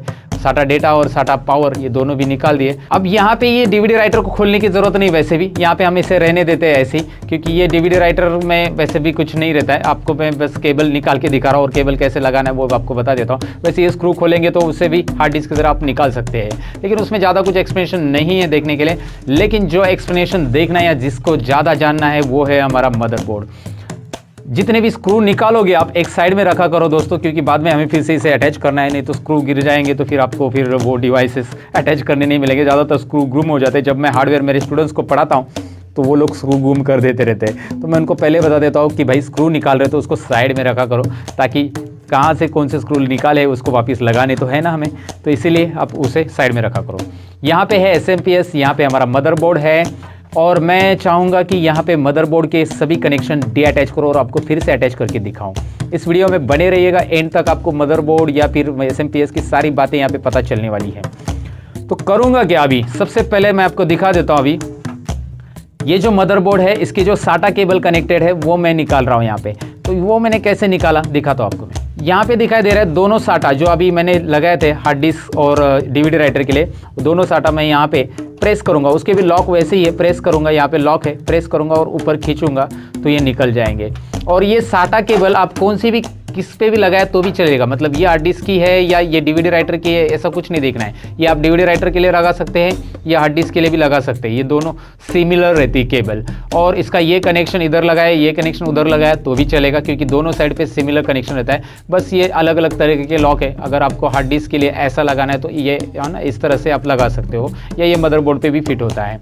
लेकिन यहाँ पे ध्यान रहे कि मदरबोर्ड के ऊपर यहाँ पे आपके पास SATA कनेक्शन मल्टीपल अवेलेबल है, तो ज़्यादा हार्ड डिस्क भी आप कनेक्ट कर सकते हैं। देखिए मेरे पास 1 2 3 4 ये 4 SATA पोर्ट है। यहाँ पे 4 SATA केबल में ऐसे लगा सकता हूँ और 4 हार्ड डिस्क भी मैं कनेक्ट कर सकता हूँ। ये सिंपल है, याद रखना है, बहुत सिंपल है ये SATA केबल कनेक्ट करना। चलिए SATA केबल को साइड में रख देते हैं, इसको भी निकाल देते हैं। ये यहाँ पे पैक किया हुआ है, इसे हम खोल देते हैं फिलहाल। चलिए ये केबल भी मैंने यहाँ पे साइड में रख दिया दोस्तों। अब आपको यहाँ पे दिखाई दे रहा है नेक्स्ट जो मुझे निकालना है वो है ये SMPS का बड़ा पावर। ये जो ज़्यादा वायरिंग जो दिख रहा है ना, ये SMPS से आए हुए पावर से जो मदरबोर्ड को यहाँ पे दिए जा रहे हैं। DC पावर इसे बोलते हैं हम लोग। इसे ATX पावर कनेक्टर, ये कनेक्टर है हमारा, और ये 12 वोल्ट पावर कनेक्टर। यहाँ पे 2 कनेक्टर है। तो मैं क्या करता हूँ, इस ATX पावर कनेक्टर को निकालता हूँ। मैं अभी इसे निकालने के बाद ही आपको दिखाता हूँ कि इसके मैंने निकाला कैसे, क्योंकि यहाँ पे आपको पता चल जाएगा मैंने क्या किया इसको निकालने के लिए। यहाँ पे ये जो लॉक है ना, ये मैंने प्रेस कर दिया। प्रेस करने के बाद ये ओपन हो जाता है, ये थ्रेड ऐसा ओपन हो जाता है, और ओपन होने के बाद ये अनलॉक हो जाता है और डायरेक्टली आपको ऊपर खींचना है। बिठाते समय आपको बस यहाँ पे रख देना है इसके ऊपर और ऐसा प्रेस कर देना है, तो ये बैठ जाएगा। निकालने के लिए बस आपको ऐसे ये पकड़ के ये प्रेस करके खींचना है। ये है ATX पावर कनेक्टर। लगभग इसमें 24 पिन्स आपको मिलेगी। और इसमें एक बात याद रखना है, ये ज़रा बता देता हूँ मैं, ये ऐसा निकल भी जा सकता है, क्योंकि यहाँ हर एक SMPS को ऐसा कस्टमाइजेशन किया रहता है। क्यों कि पुराने मदरबोर्ड में ये 20 पिन्स ही, ये 20 पिन्स है, टोटल 20 पिन्स का ही पावर लगता था। लेकिन अभी जो नए मदरबोर्ड है, जितने भी मदरबोर्ड है, उनको 24 पिन का पावर चाहिए रहता है। तो ये जो है इस तरह से इसे है ना यहाँ पे खांचे में डाल दिया जाता है, और ये 24 पिन का इस मदरबोर्ड को लग रहा है। लेकिन अगर आपके पास ये SMPS आप पुराने मदरबोर्ड को यूज़ कर रहे हो तो ये 24 पिन का तो यूज़ ही नहीं है, तो इसे हटा दो और इतना ही लगा दो। इसके लिए तो ये बना है दोस्तों। तो ये सिंपल है, अगर ये निकल गया तो कोई डरने की बात नहीं। बहुत सारे लोग बोलते अरे ये कैसे निकल गया, फिर इसे कैसे लगाया, तो यहाँ पे इस खांचे में ऐसा लगा दो, बस काम खत्म। और फिर आप इसे लगा सकते हैं, इसको निकाल सकते हैं। कैसे लगाना है कैसे निकालना है मैंने बता दिया। ये है ATX पावर कनेक्टर, इसे रख देते हैं साइड में, और ये 12 वोल्ट पावर कनेक्टर भी निकाल देते हैं। इसे भी मैंने प्रेस किया ये और निकाल लिया। यहाँ पे ज़रा मदरबोर्ड पे ध्यान दीजिए, मैं दिखाता हूँ। ये है आपका 24 पिन ATX पावर कनेक्टर, उसी के बाजू में ये 12 वोल्ट पावर कनेक्टर है। मेरे मदरबोर्ड में, मेरे केस में ऐसा है, लेकिन आपके मदरबोर्ड में ऐसा हो ऐसा नहीं हो सकता है, क्योंकि सबके मदरबोर्ड में यहाँ पे अलग अलग कनेक्शंस अवेलेबल रहते हैं। ये जो 12 वोल्ट पावर कनेक्टर है वो कभी इधर रह सकता है फैन के इस साइड में, या फिर ये ATX पावर कनेक्टर रैम के इस साइड में रह सकता है, ये मदरबोर्ड के इस साइड में भी रहता है। अब मैंने यहाँ पे लगभग सारे पार्ट निकाले, बस कुछ और बाकी है, जो कि फैन का कनेक्टर बाकी है। इसे बस खींचना है ऐसे, ये इसने फैन के नीडल से इसे खींचना है, निकाल लेना है। ये यहाँ पे ही है, लेकिन कुछ केसेस में वो यहाँ पे रहता है, इस साइड में, रैम के इस साइड में रहता है। और यहाँ पे रैम है, रैम को तो हम बाद में निकालेंगे। और यहाँ पे ये इंपॉर्टेंट है, इसे निकालते समय ध्यान रखना है, क्योंकि जब आप इसे दोबारा लगाओगे तो ये वैसे ऑर्डर में लगना चाहिए, क्योंकि बाकी सब कनेक्टर्स उल्टे नहीं लग सकते। ये देखिए, ये जो कनेक्टर है, ये लॉक, मैं अगर उल्टे लगाने जाऊँगा ना इधर, तो उल्टा नहीं लग सकता, ये लगेगा ही नहीं, क्योंकि वैसे डिज़ाइन किया गया है। और ये ऐसा ही यहाँ पे इंसर्ट होगा इस तरह से, जिस तरह लॉक है। लेकिन क्या होता है कि मैं आपको बताऊँ सिंपली कि यहाँ पे ये जो कनेक्टर्स है, इसको फ्रंट पैनल कनेक्टर बोलते हैं। और फ्रंट पैनल कनेक्टर को आप एक बार निकाले तो ये उल्टे भी लग सकते हैं, लेकिन आपको उल्टे नहीं लगाने, जैसे है वैसे लगाने हैं। वो मैं आपको बताऊंगा कैसे लगाने, एकदम डिटेल में बताऊंगा। निकाल रहे हैं हम लोग पहला कनेक्टर इसमें से, जो कि ग्रीन और ब्लैक वायर का दिख रहा है यहाँ पे। और यहाँ पे मैं इसे निकाल के आपको इसका नाम दिखा रहा हूँ। इसका नाम है पावर SW, यानी कि हमारे आगे जो बटन, मतलब यानी कि हमारे CPU के आगे फ्रंट पैनल में जो बटन रहता है, पावर बटन, यहाँ पे दिखाता हूँ मैं आपको। यहाँ पे CPU में जो पावर बटन दिखाई दे रहा है आपको, ये पावर बटन का ये पावर SW पिन है, जो आपको यहाँ पे दिख रहा है अभी, ये power SW pin, power button का। यानी कि ये पिन पावर SW यानी पावर स्विच, पावर बटन भी नाम रहता है, कभी कभी पावर SW भी रहता है। इस पिन को लगाने की वजह से हमारा कंप्यूटर यहाँ पे इस बटन से चालू हो रहा है, जो आगे बटन दिया है फ्रंट पैनल में, उस बटन से चालू हो रहा है। तो पावर SW सिंपल है, याद रखो इसे पावर SW के बारे में।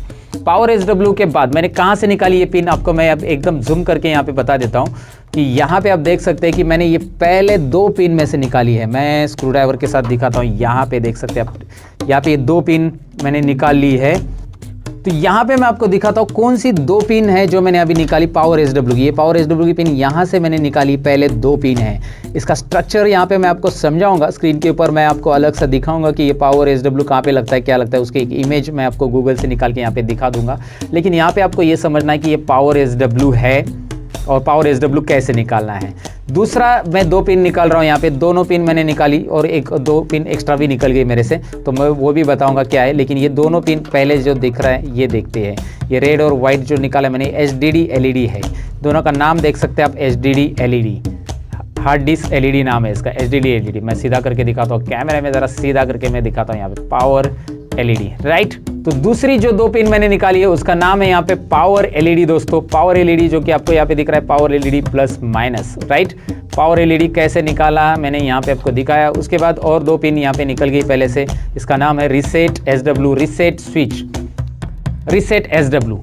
ये रीसेट बटन के लिए यूज़ किया जाता है, जो कि हमारा रिस्टार्ट करते हैं ना हमारे कंप्यूटर, तो रिस्टार्ट बटन जो फ्रंट पैनल में आगे की तरफ, उसके लिए ये रीसेट एसडब्ल्यू है।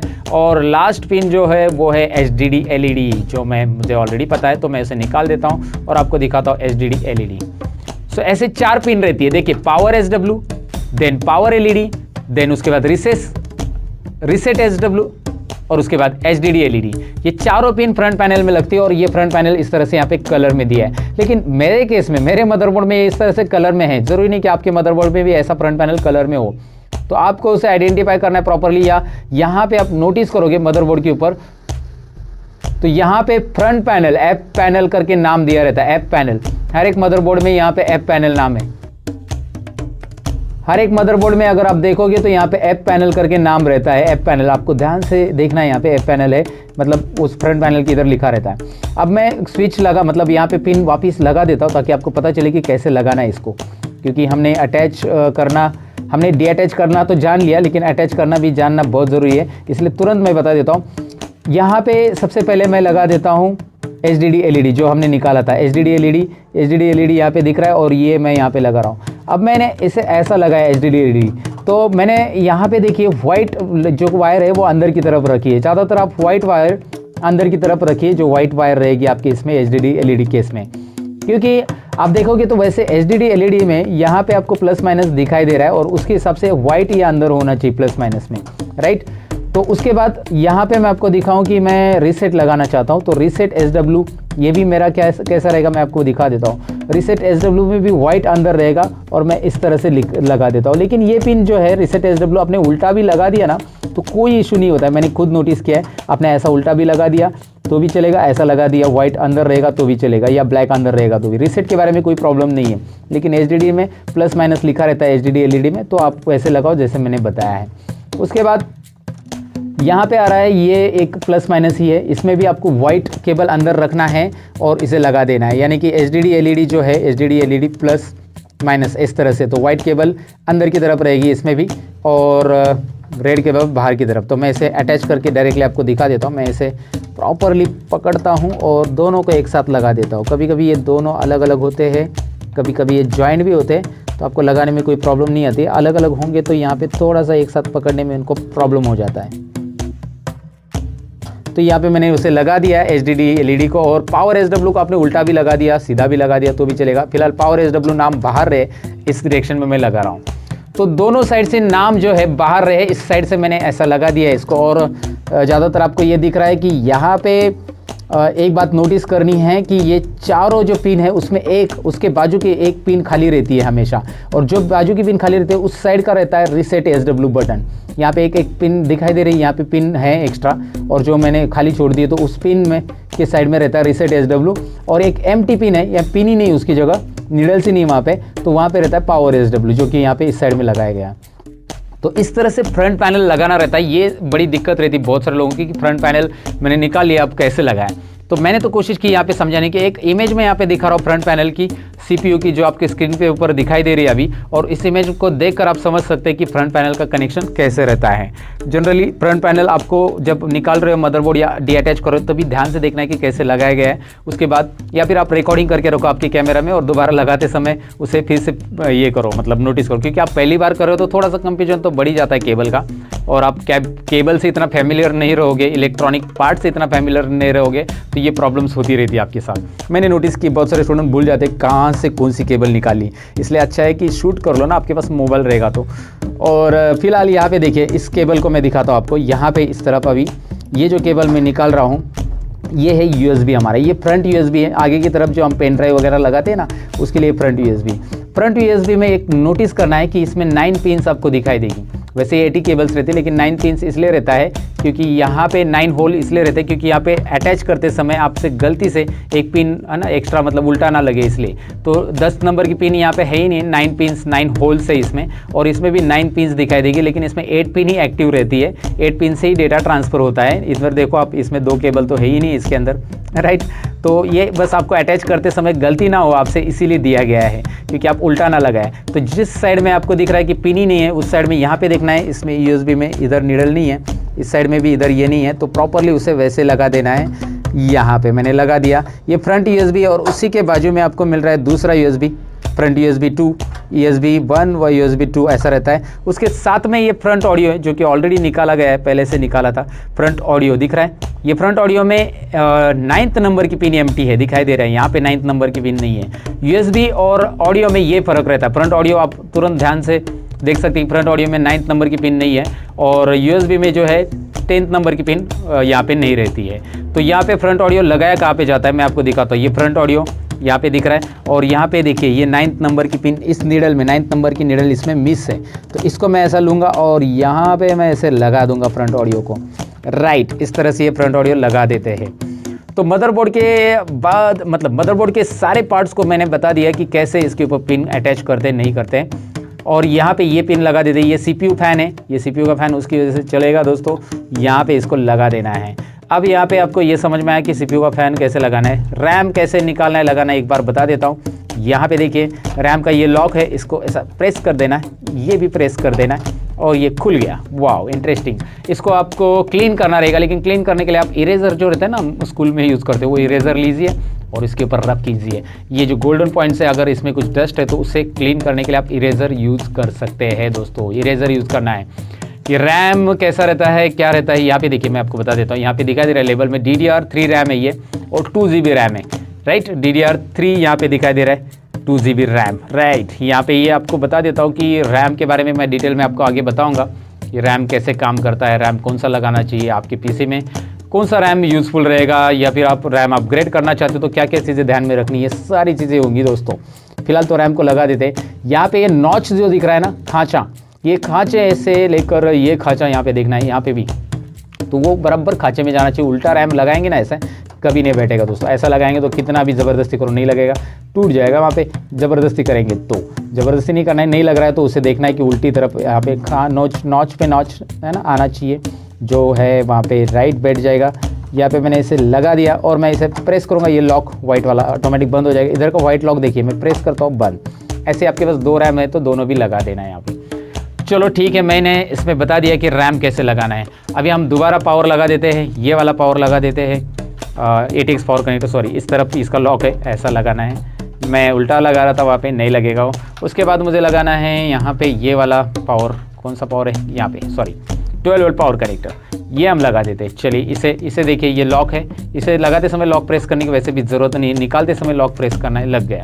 कभी कभी ये लॉक बहुत तंग करता है, निकालते समय बहुत पैक रहता है, मैंने बहुत सारे मदरबोर्ड में देखा है बहुत पैक रहता है वो। चलो ठीक है, वो तो देख लिया हमने कैसे लगाना है। साटा केबल कैसे लगानी वो मैं आपको बताने की ज़रूरत नहीं लगता है मुझे अभी। साटा केबल कैसे लगानी एकदम सिंपल है, मैंने कैसे निकालना है वो बताया, तो लगानी कैसे एकदम सिंपल है। हाँ वो बता देता हूँ कि यहाँ पे देखिए, यहाँ पे साटा केबल में एक खांचा रहता है इस तरह का, यल एंगल जैसा खांचा है, तो ये खांचा जैसा वहाँ पे है, इसमें वैसे लगा देना है मदरबोर्ड के ऊपर, उल्टा लगाने से वो लगने वाला नहीं है। तो देखिए मैं इस तरफ रख रहा हूँ, लगा रहा हूँ, ये लग गया। वैसे ही और एक साटा केबल है मेरा जो कि DVD राइटर का है, एक हार्ड डिस्क का, एक DVD राइटर का, 2। मैं कोई भी साटा में कोई भी साटा पोर्ट में ये साटा केबल लगाए तो भी चलेगा, कोई ज़रूरी नहीं कि इसमें एक पर्टिकुलर में लगाएं, आप किसी में भी लगा सकते हैं। और फिर यहाँ पे हार्ड डिस्क में इस तरह से ये देखिए, ये यहाँ पे भी खांचा है, प्रॉपरली खांचे से लेकर खांचा ये करना है, मिला देना है और इसे पैक कर देना है। और इसके लिए एक साटा पावर केबल भी लगेगा, और साटा पावर केबल भी इसमें भी वैसे ही रहता है, एक तरफ से, एक ध्यान से देखेंगे तो खांचा रहता है, ज़रा ध्यान से देखा करिए। और फिर उसे यहाँ पे पावर केबल को लगा देना है, साटा पावर केबल है साटा हार्ड डिस्क के लिए, और ये इसी तरह से लगा दिया। अब हार्ड डिस्क को आपको स्क्रू लगा के फिट कर देना है, बस। अब हमने जान लिया कि इंटरनल पार्ट्स कैसे कनेक्ट करने, यानी कंप्यूटर को असेंबल कैसे करना है। बेसिकली आपने सीख लिया कि मदरबोर्ड के ऊपर अलग अलग कनेक्शन कैसे लगते हैं। लेकिन आप ये बात जानने में इंटरेस्टेड होंगे कि भाई अगर हमारा कंप्यूटर बंद है तो बेसिकली ट्रबल शूट कैसे करते हैं। ट्रबल शूट का मतलब होता है ट्रबल यानी प्रॉब्लम, राइट, और उसे शूट करना, यानी कि प्रॉब्लम को सॉल्व करना। तो हम ये देखेंगे कि अगर हमारे कंप्यूटर में डिस्प्ले नहीं आ रहा है तो कहाँ पे एरर हो सकता है, क्या रैम में एरर है, क्या एसएमपीएस में एरर, या कहाँ पे एग्जैक्टली एरर क्या है, उसे कैसे ट्रबल शूट करते हैं, इस पार्ट में हम जानने वाले हैं। तो चलिए बढ़ते इस पार्ट की तरफ।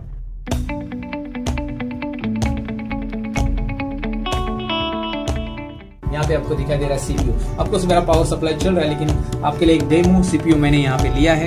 अब मैं इसे ओपन करके मैंने रखा है। आपको पता है कि इसे ओपन कैसे करना है, क्योंकि मैंने हार्डवेयर के पार्ट में इसे बताया है। बहुत सारे ट्यूटोरियल मेरे चैनल पे ऑलरेडी अपलोड किए हैं मैंने, उसके अंदर मैंने बताया। तो मैंने इसको खोल दिया अभी। अब आपको दिखाई देगा कि इस पर मैं काम कैसे करूँगा, मैं कैसे एसएमपीएस चेक करता हूँ, मैं आपको दिखाता हूँ। तो अभी आप इस सीपीयू के अंदर देख सकते हैं मेरा यहाँ पे पावर सप्लाई लगा हुआ है, और पावर सप्लाई से जो केबल आउटपुट आ रही है डीसी पावर्स, ये मदरबोर्ड पे यहाँ पे लगी हुई है। इसमें ये वाला कनेक्टर आपको निकालना है, इसे ATX पावर कनेक्टर बोलते हैं। मैं इसे निकालता हूँ। निकालते समय यहाँ पे एक नॉच रहता है, यहाँ पे ध्यान दीजिए, यहाँ पे नॉच रहता है, इसे आपको प्रेस करना है और आपको इसे खींचना है। देखिए ये वाला नॉच आपको प्रेस करना है और प्रेस करके ऊपर खींचना है, ये निकल जाएगा। बहुत सिंपल रहता है। ये 24 पिंस पावर कनेक्टर होता है, जो कि एसएमपीएस से आपके मदरबोर्ड में लगा हुआ रहता है, मदरबोर्ड में पावर देने के लिए। अभी आपको एसएमपीएस चेक करना है, तो आपको करना क्या है, ये जो ATX पावर कनेक्टर है इसमें नोटिस करना है आपको। मैं ध्यान से आपको दिखाता हूँ। यहाँ पे कुछ केबल्स है जिसमें आपको 4 नंबर की केबल ग्रीन दिख रही है। 4 नंबर की केबल अगर आप ध्यान से देखोगे तो ग्रीन है, और 3 नंबर की ब्लैक है, 5 नंबर की ब्लैक है। तो आपको यहाँ पे ग्रीन और ब्लैक, कोई भी ब्लैक चलेगी, 3, 4 चलेगी या 4, 5 चलेगी, लेकिन ग्रीन लेना ही है। ग्रीन और ब्लैक वायर को शॉर्ट करना है, और शॉर्ट करने के लिए आपको क्या करना है, उसके लिए आपको इस तरह का एक जंपर की जरूरत है। एक वायर, कोई भी केबल आप ले सकते हैं जो कि इन दोनों को शॉर्ट कर सके। अब मैंने एक केबल ली है, आप कोई भी केबल ले सकते हैं इसे शॉर्ट करने के लिए। सिंपल है। मैं अभी करूंगा क्या, 3 और 4 में, यहाँ पे आपको 3 और 4 के जो होल्स दिखाई दे रहे हैं, 1, 2, 3 एंड 4, या फिर 4 और 5 में भी डाल सकते हैं आप, क्योंकि ब्लैक और ग्रीन शॉर्ट होना चाहिए। तो ग्रीन तो एक होना ही चाहिए, ग्रीन 4 नंबर रहता है। तो मैंने 3 और 4 में इसे इंसर्ट किया है। मैं आपको दिखाता हूँ, ये देखिए। तो ये क्या होगा, ये शॉर्ट कर रहा है ना, 3 और 4 में ये कनेक्ट कर रहा है एक दूसरे को, 3 और 4 को। तो यहाँ पे मैंने इसे ऐसा लगा दिया। अब ये लगाने के बाद आपको क्या करना है, ये देखिए, ये तो प्रॉपरली आपको समझा होगा। याद रखिए ग्रीन और ब्लैक, कोई और नहीं करना है, नहीं तो पूरा एसएमपीएस गयो। ओके, तो ऐसा बिल्कुल मत कीजिए। मैंने जो बताया ग्रीन और ब्लैक, ये हर एक एसएमपीएस में स्टैंडर्ड कलर रहते हैं, और यही आपको शॉर्ट करने। कोई भी कंप्यूटर रहने दो, उसके एसएमपीएस में आपको यही मिलने वाला है। कोई भी ब्रांड का एसएमपीएस रहने दो, सर्कल ब्रांड का एसएमपीएस हो, आईबॉल ब्रांड का एसएमपीएस हो, या कोई भी ब्रांड का, तो आपको यहाँ पे ये वाली केबल इस तरह से लगानी है। और यहाँ पे एक बात और बताना चाहूंगा, अगर आपका पुराना कंप्यूटर है तो उसमें शायद ऐसी छोटी सी पिन रहेगी, ये 10 पिन्स आपको दिखाई दे रही है, मतलब ये 20 पिन्स आपको यहाँ पे दिखाई दे रही है, ये शायद रहेगी 20 पिन्स वाला ATX पावर कनेक्टर होने के चांसेस है। ये 24 पिन, ये नए वाले कंप्यूटर्स में सब में 24 पिन से मिलता है, क्योंकि अभी मदरबोर्ड को ज्यादा पावर्स की रिक्वायर्ड होती है, तो ये ऐसा लगा हुआ रहता है 24 पिन्स वाला। सो इसके बारे में हम डिटेल में जानेंगे, 24 पिन्स कब आया, कैसे आया, और पावर सप्लाई के बारे में और भी वीडियोस में बनाऊंगा। फिलहाल हम देख रहे हैं कि पावर सप्लाई चेक कैसे कर रहे हैं। तो इसे ऐसा लगा दीजिए, और जरूरी नहीं है कि आप इसे ग्लव्स पहन के करें, बिना ग्लव्स का भी आप कर सकते हैं। डीसी पावर है, डोंट वरी अबाउट इट। बस याद रखें कि ये 3 और 4 ही रहने चाहिए, या 4 और 5 रहने चाहिए। 4 यानी कि ग्रीन वायर, यहाँ पे ग्रीन देखना है, याद रखिए। इस साइड में ग्रीन नहीं है 4 नंबर पे, इस साइड में ग्रीन है, जो कि आप यहाँ पे देख सकते हैं। Now what is next thing, अभी आपको क्या करना है, आपके कंप्यूटर में सिंपली पावर लगा देना है। अब मैं यहाँ पे पावर केबल लगा रहा हूँ, और पावर केबल मैंने यहाँ पे लगा दिया है, AC जहाँ पे लगाते हैं पावर सप्लाई में, वहाँ पे पावर केबल लगाने के बाद मैं सिंपली बटन स्टार्ट कर रहा हूँ। पावर बटन मैंने स्टार्ट कर दिया है। अब आप देख सकते हैं मेरे एसएमपीएस का फैन जो है वो यहाँ पे घूम रहा है, और मैं आपको दिखाऊं, ये फैन इसकी वजह से घूम रहा है क्योंकि यहाँ पे हमने इसे शॉर्ट किया है। अगर मैं इस जंपर को हटा देता हूँ, यहाँ पे मैं इसे हटा देता हूँ, now you can check it out, ये बंद हो जाएगा, राइट। और मैं दोबारा लगा दूंगा तो ये स्टार्ट हो जाएगा। तो ये शॉर्ट करने के लिए स्पेशली दिया गया है कि एसएमपीएस आप स्टार्ट है कि नहीं। यहाँ से आप देख सकते हैं ग्रीन और ब्लैक में आपने इसे लगा दिया तो ये दोबारा स्टार्ट हो जाएगा। तो इस तरीके से आप अपना एसएमपीएस चेक कर सकते हैं। बहुत ही सिंपल तरीका है दोस्तों। घर बैठे बैठे आप एक सिंपल केबल से, सिंपल ये जंपर केबल मैंने तैयार की है, कोई भी वायर आप ले सकते हैं जो कि इस होल में चली जाए, ग्रीन और ब्लैक होल में। तो आप इसे लगाकर अपना एसएमपीएस वर्क कर रहा है कि नहीं कर रहा है ये देख सकते हैं। पावर केबल कैसे चेक करना है वो मैंने आपको बताया, एसएमपीएस कैसे चेक करना है वो मैंने बताया। अगर फैन नहीं घूम रहा है आपका तो इसका मतलब एसएमपीएस बंद है, और एसएमपीएस बंद है यानी कि आपको रिप्लेस करने की जरूरत है। और एसएमपीएस कैसे रिप्लेस करते हैं आपके कंप्यूटर के अंदर, इसके लिए मैं अलग से एक वीडियो जरूर बनाऊंगा आपके लिए। कमेंट सेक्शन में मुझे लिख देना कि अगर आप इंटरेस्टेड है जानने के लिए कि हम नया एसएमपीएस अपने कंप्यूटर में कैसे लगाते हैं।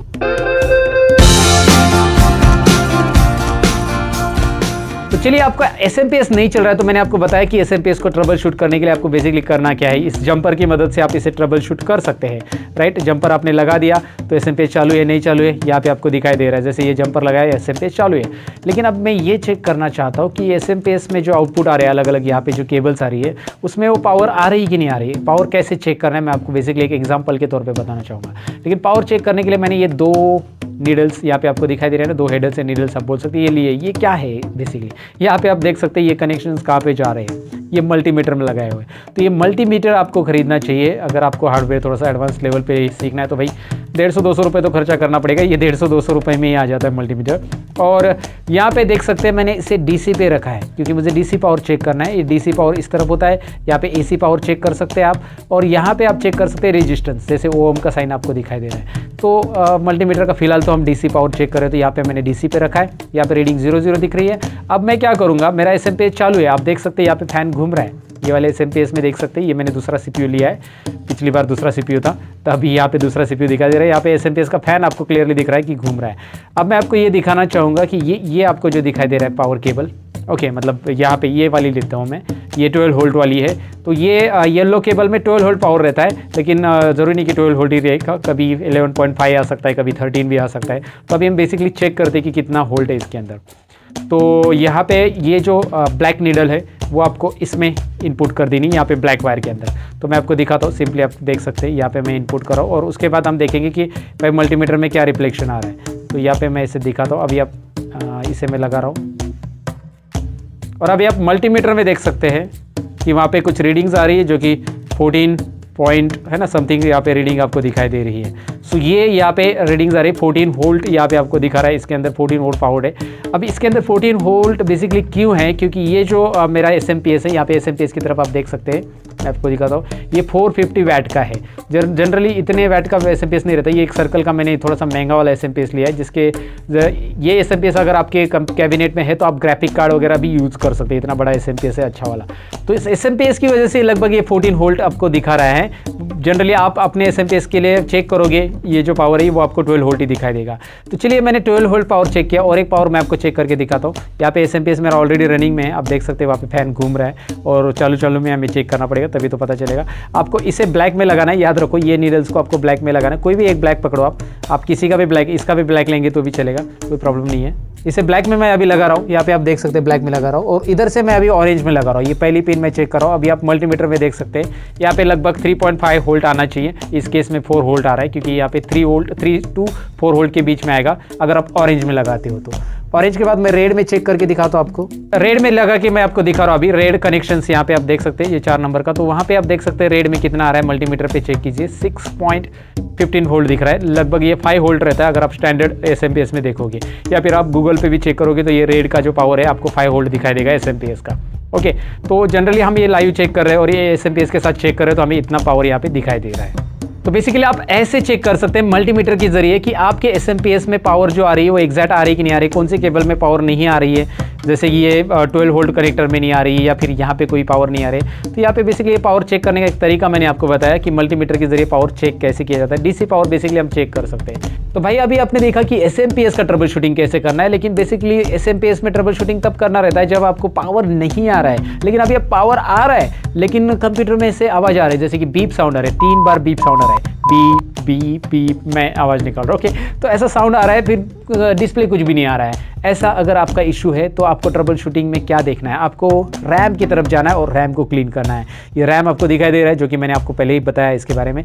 तो यहाँ पे मैं से ये लॉक को मैं प्रेस कर रहा हूँ, इसे मैं निकाल रहा हूँ और इसका निकाल के मैं साफ़ करूँगा। इसे मैं इरेजर से साफ़ करूँगा। ये रहा इरेजर बहुत पुराना है एक्चुअली, ये मैं काफ़ी अरसे से इसे यूज़ करते आ रहा हूँ इसलिए पुराना है। बट हमें इरेजर की यहाँ पे ज़रूरत इसलिए क्योंकि ये गोल्डन पॉइंट यहाँ पे हमें क्लीन करने, कोई भी इरेजर चलेगा पर आपको ये गोल्डन पॉइंट के ऊपर ही इस इरेजर से ऐसा ड्रैग करना। याद रखिए यहाँ पे जो आईसीज है उसको मतलब इरेजर का टच नहीं होना चाहिए, बस ये गोल्डन पॉइंट को खींचना। मैंने ऑलरेडी इस रैम को क्लीन किया है, बस आपको एग्जांपल दिखा रहा हूँ। मैं इसके ऊपर ऐसे इस तरफ भी करूँगा और इस तरफ भी, दोनों साइड रैम को जो गोल्डन पॉइंट आपको दिखाई दे रहे हैं बस आपको यहाँ पे इस तरह से इसे क्लीन करना है। सिंपल तरीका है रैम को क्लीन करने का, मतलब ऐसा एक ही बार नहीं ड्रैग करना है, ऐसे आपको घिसना है इसके ऊपर अच्छे से, और यहाँ पे जो भी जंग लगा है वो निकलना चाहिए। क्योंकि क्या होता है बहुत सारी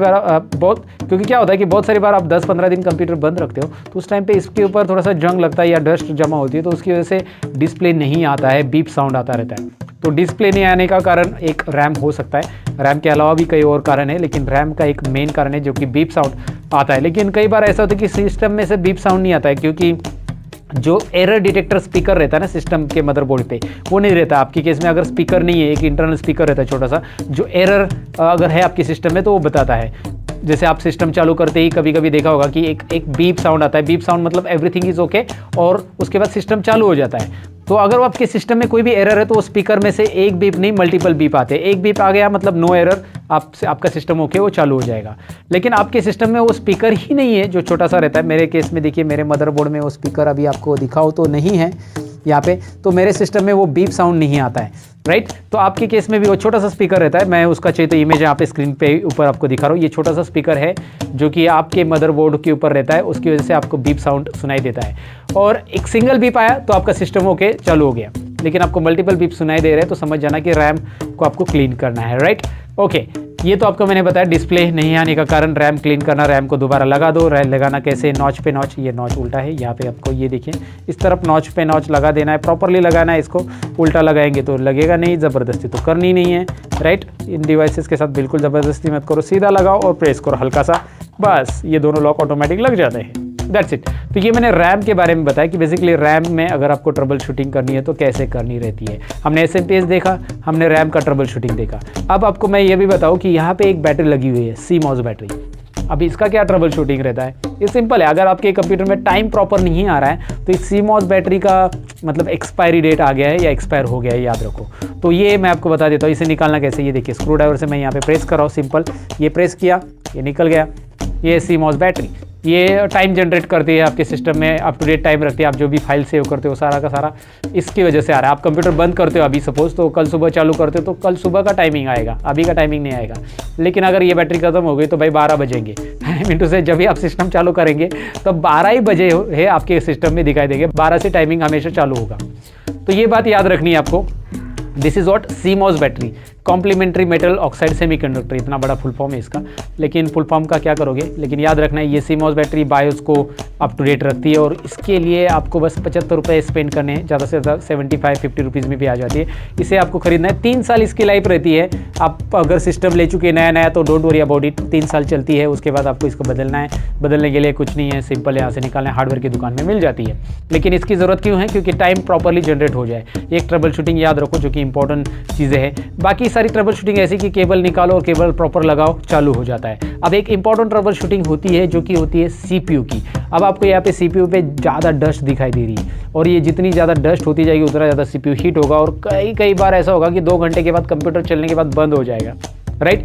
तो 2-3 घंटे के बाद बंद हो रहा है क्योंकि वो CPU एक पर्टिकुलर हीट में जाने के बाद कंप्यूटर ऑटोमेटिक बंद हो जाता है। फिर आप चालू रिस्टार्ट करते हो फिर चलता है। तो ये डस्ट को आपको क्लीन करना होगा। क्लीन करने के लिए आपको इमेज दिखाई दे रहा है, एक ब्लोअर आपको यूज़ करना पड़ेगा, या फिर वैक्यूम क्लीनर आप यूज़ कर सकते हैं, जो कि स्क्रीन के ऊपर मैं आपको दिखा रहा हूँ, जिसके लिंक मैं डिस्क्रिप्शन में भी दे रहा हूँ। आप वहाँ से अमेजोन से वगैरह खरीद सकते हैं, राइट। ये क्लीनर की ज़रूरत आपको तब होती है जब आपका सिस्टम बहुत दिन तक पड़ा है और उसके अंदर बहुत सारा डस्ट है, क्योंकि आप हाथ से डस्ट साफ करोगे तो वो नहीं निकलती, ज़्यादातर नहीं निकलती। इसे आप हवा से साफ करोगे तो अच्छे और क्लीन हो जाती है, इसलिए ब्लोअर का इस्तेमाल करो। अगर आप एक हार्डवेयर इंजीनियर बनना चाहते हो तो ये क्लीनर वगैरह आपके साथ हमेशा रखो, ताकि आप प्रॉपरली सर्विस लोगों को दे सके, उनका सिस्टम प्रॉपर क्लीन कर सके। ओके, दूसरी चीज़ ऐसी कि इसे आप ब्रश से भी क्लीन कर सकते, लेकिन इसे खोलना कैसे है। इसका जो फैन है, CPU के ऊपर लगा हुआ फैन है, नीचे CPU है, चिप प्रोसेसर नीचे है, तो इसे खोलना एकदम सिंपल है। मैं आपको दिखाता हूँ। यहाँ पे आपको इसे घुमाना है, इसे घुमाना है। ये देखिए, ये जो है ना, मैं इसको एरो की तरफ घुमा रहा हूँ। जो एरो दिख रहा है उसकी मैं एक काम करता हूँ, रैम को थोड़ा सा साइड में रख देता हूँ थोड़ी देर के लिए, बीच में दिक्कत कर रहा है। इसे मैं ऐसा घुमा रहा हूँ। ये देखिए एरो दिख रहा है, एरो दिख रहा है, उसकी तरफ, एरो की तरफ आपको घुमाना है। लाइक कई सिस्टम्स में आपको ये फ़ैन के लॉक अलग तरीके के नज़र आते हैं। एक AMD का प्रोसेसर है तो वो लोग इस तरह का नहीं होता, ये इंटेल का प्रोसेसर है जो आपको यहाँ पे लोगो दिख रहा है। बट उसमें क्या होता है कि वो थोड़ा सा स्क्रू ड्राइवर का लॉक रहता है, तो आप स्क्रू से खोल सकते हैं। लेकिन AMD तो ऐसे ही करता है। ये देखिए, इसे खींचिए अजी, इसे खींचिए, इसे खींचिए, इसे भी खींचिए। इसके खींचने के बाद आपको एक साथ अभी चारों को अनलॉक करने के बाद खींचना है। ये देखिए निकल आया। ये है, यहाँ पे आपको ये नीचे का पार्ट है जो कि CPU के साथ, यहाँ पे CPU दिखाई दे रहा है, प्रोसेसर नीचे देखिए, यहाँ पे प्रोसेसर है, राइट। अब यहाँ पे ये जो है ना थोड़ा सा आपको लिक्विड टाइप कुछ दिखाई देगा, इसे हीट सिंक सॉल्यूशन बोला जाता है। ओके, थर्मल पेस्ट हम इसे बोलते हैं। तो ये थर्मल पेस्ट आपको ये भी 15 रुपये का मिलता है, एक छोटा सा डब्बी जिसमें जितना चाहिए, मतलब एक बार लिया तो अपने 50-60 CPU को आप लगा सकते हैं। अगर आप एक हार्डवेयर इंजीनियर बनना चाहते हो तो आपको वो थर्मल पेस्ट भी लेना पड़ेगा। जहाँ पे आप CPU खोलोगे तो इसके ऊपर थर्मल पेस्ट कंपलसरी है। कुछ लोग तो यहाँ पे टूथपेस्ट भी लगाते हैं, मैंने सुना था, बट वो नहीं लगाना है। तो यहाँ पे थर्मल पेस्ट इसलिए लगाना है क्योंकि यहाँ पे क्या होता है, थर्मल पेस्ट एक यहाँ पे जो CPU और इसके बीच में थोड़ा सा गैप रहता है ना, वो रिमूव कर देता है। और बहुत सारी बार अगर आप थर्मल पेस्ट नहीं लगाओगे ना तो आपने ये फ़ैन लगाया तो भी CPU स्टार्ट ही नहीं होता है। और ये मैंने अभी CPU इसलिए निकाला, मैं आपको बता देता हूँ इसका भी पूरा सिनेरियो।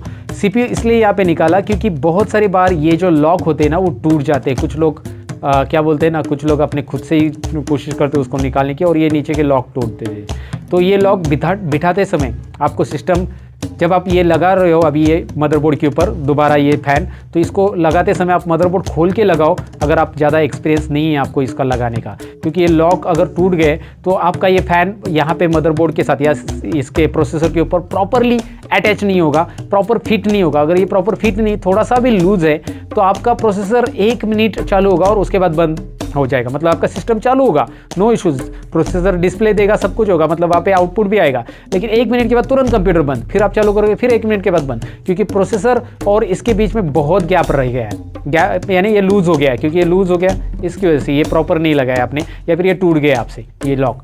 तो ये इंपॉर्टेंट है कि आप जब ये निकालोगे, मैं आपको फिर से बता रहा हूँ, ये CPU के ऊपर का जो फ़ैन होता है वो निकालने के पहले ये डिस्क्लेमर हमेशा याद रखो कि भाई आपको ये लगाना आना चाहिए प्रॉपरली, ये लॉक नहीं टूटनी चाहिए। ये कैसे लगाना है मैं आपको दिखा देता हूँ। चाहिए तो यहाँ पे आप देख सकते हैं ये 4 होल्स है, इसमें आपको लगाना है। यहाँ पे प्रोसेसर है, लेकिन प्रोसेसर को निकालते समय बहुत ही केयर करना है, क्योंकि इसके ऊपर की पहले डस्ट आपको साफ करनी है ब्रश से।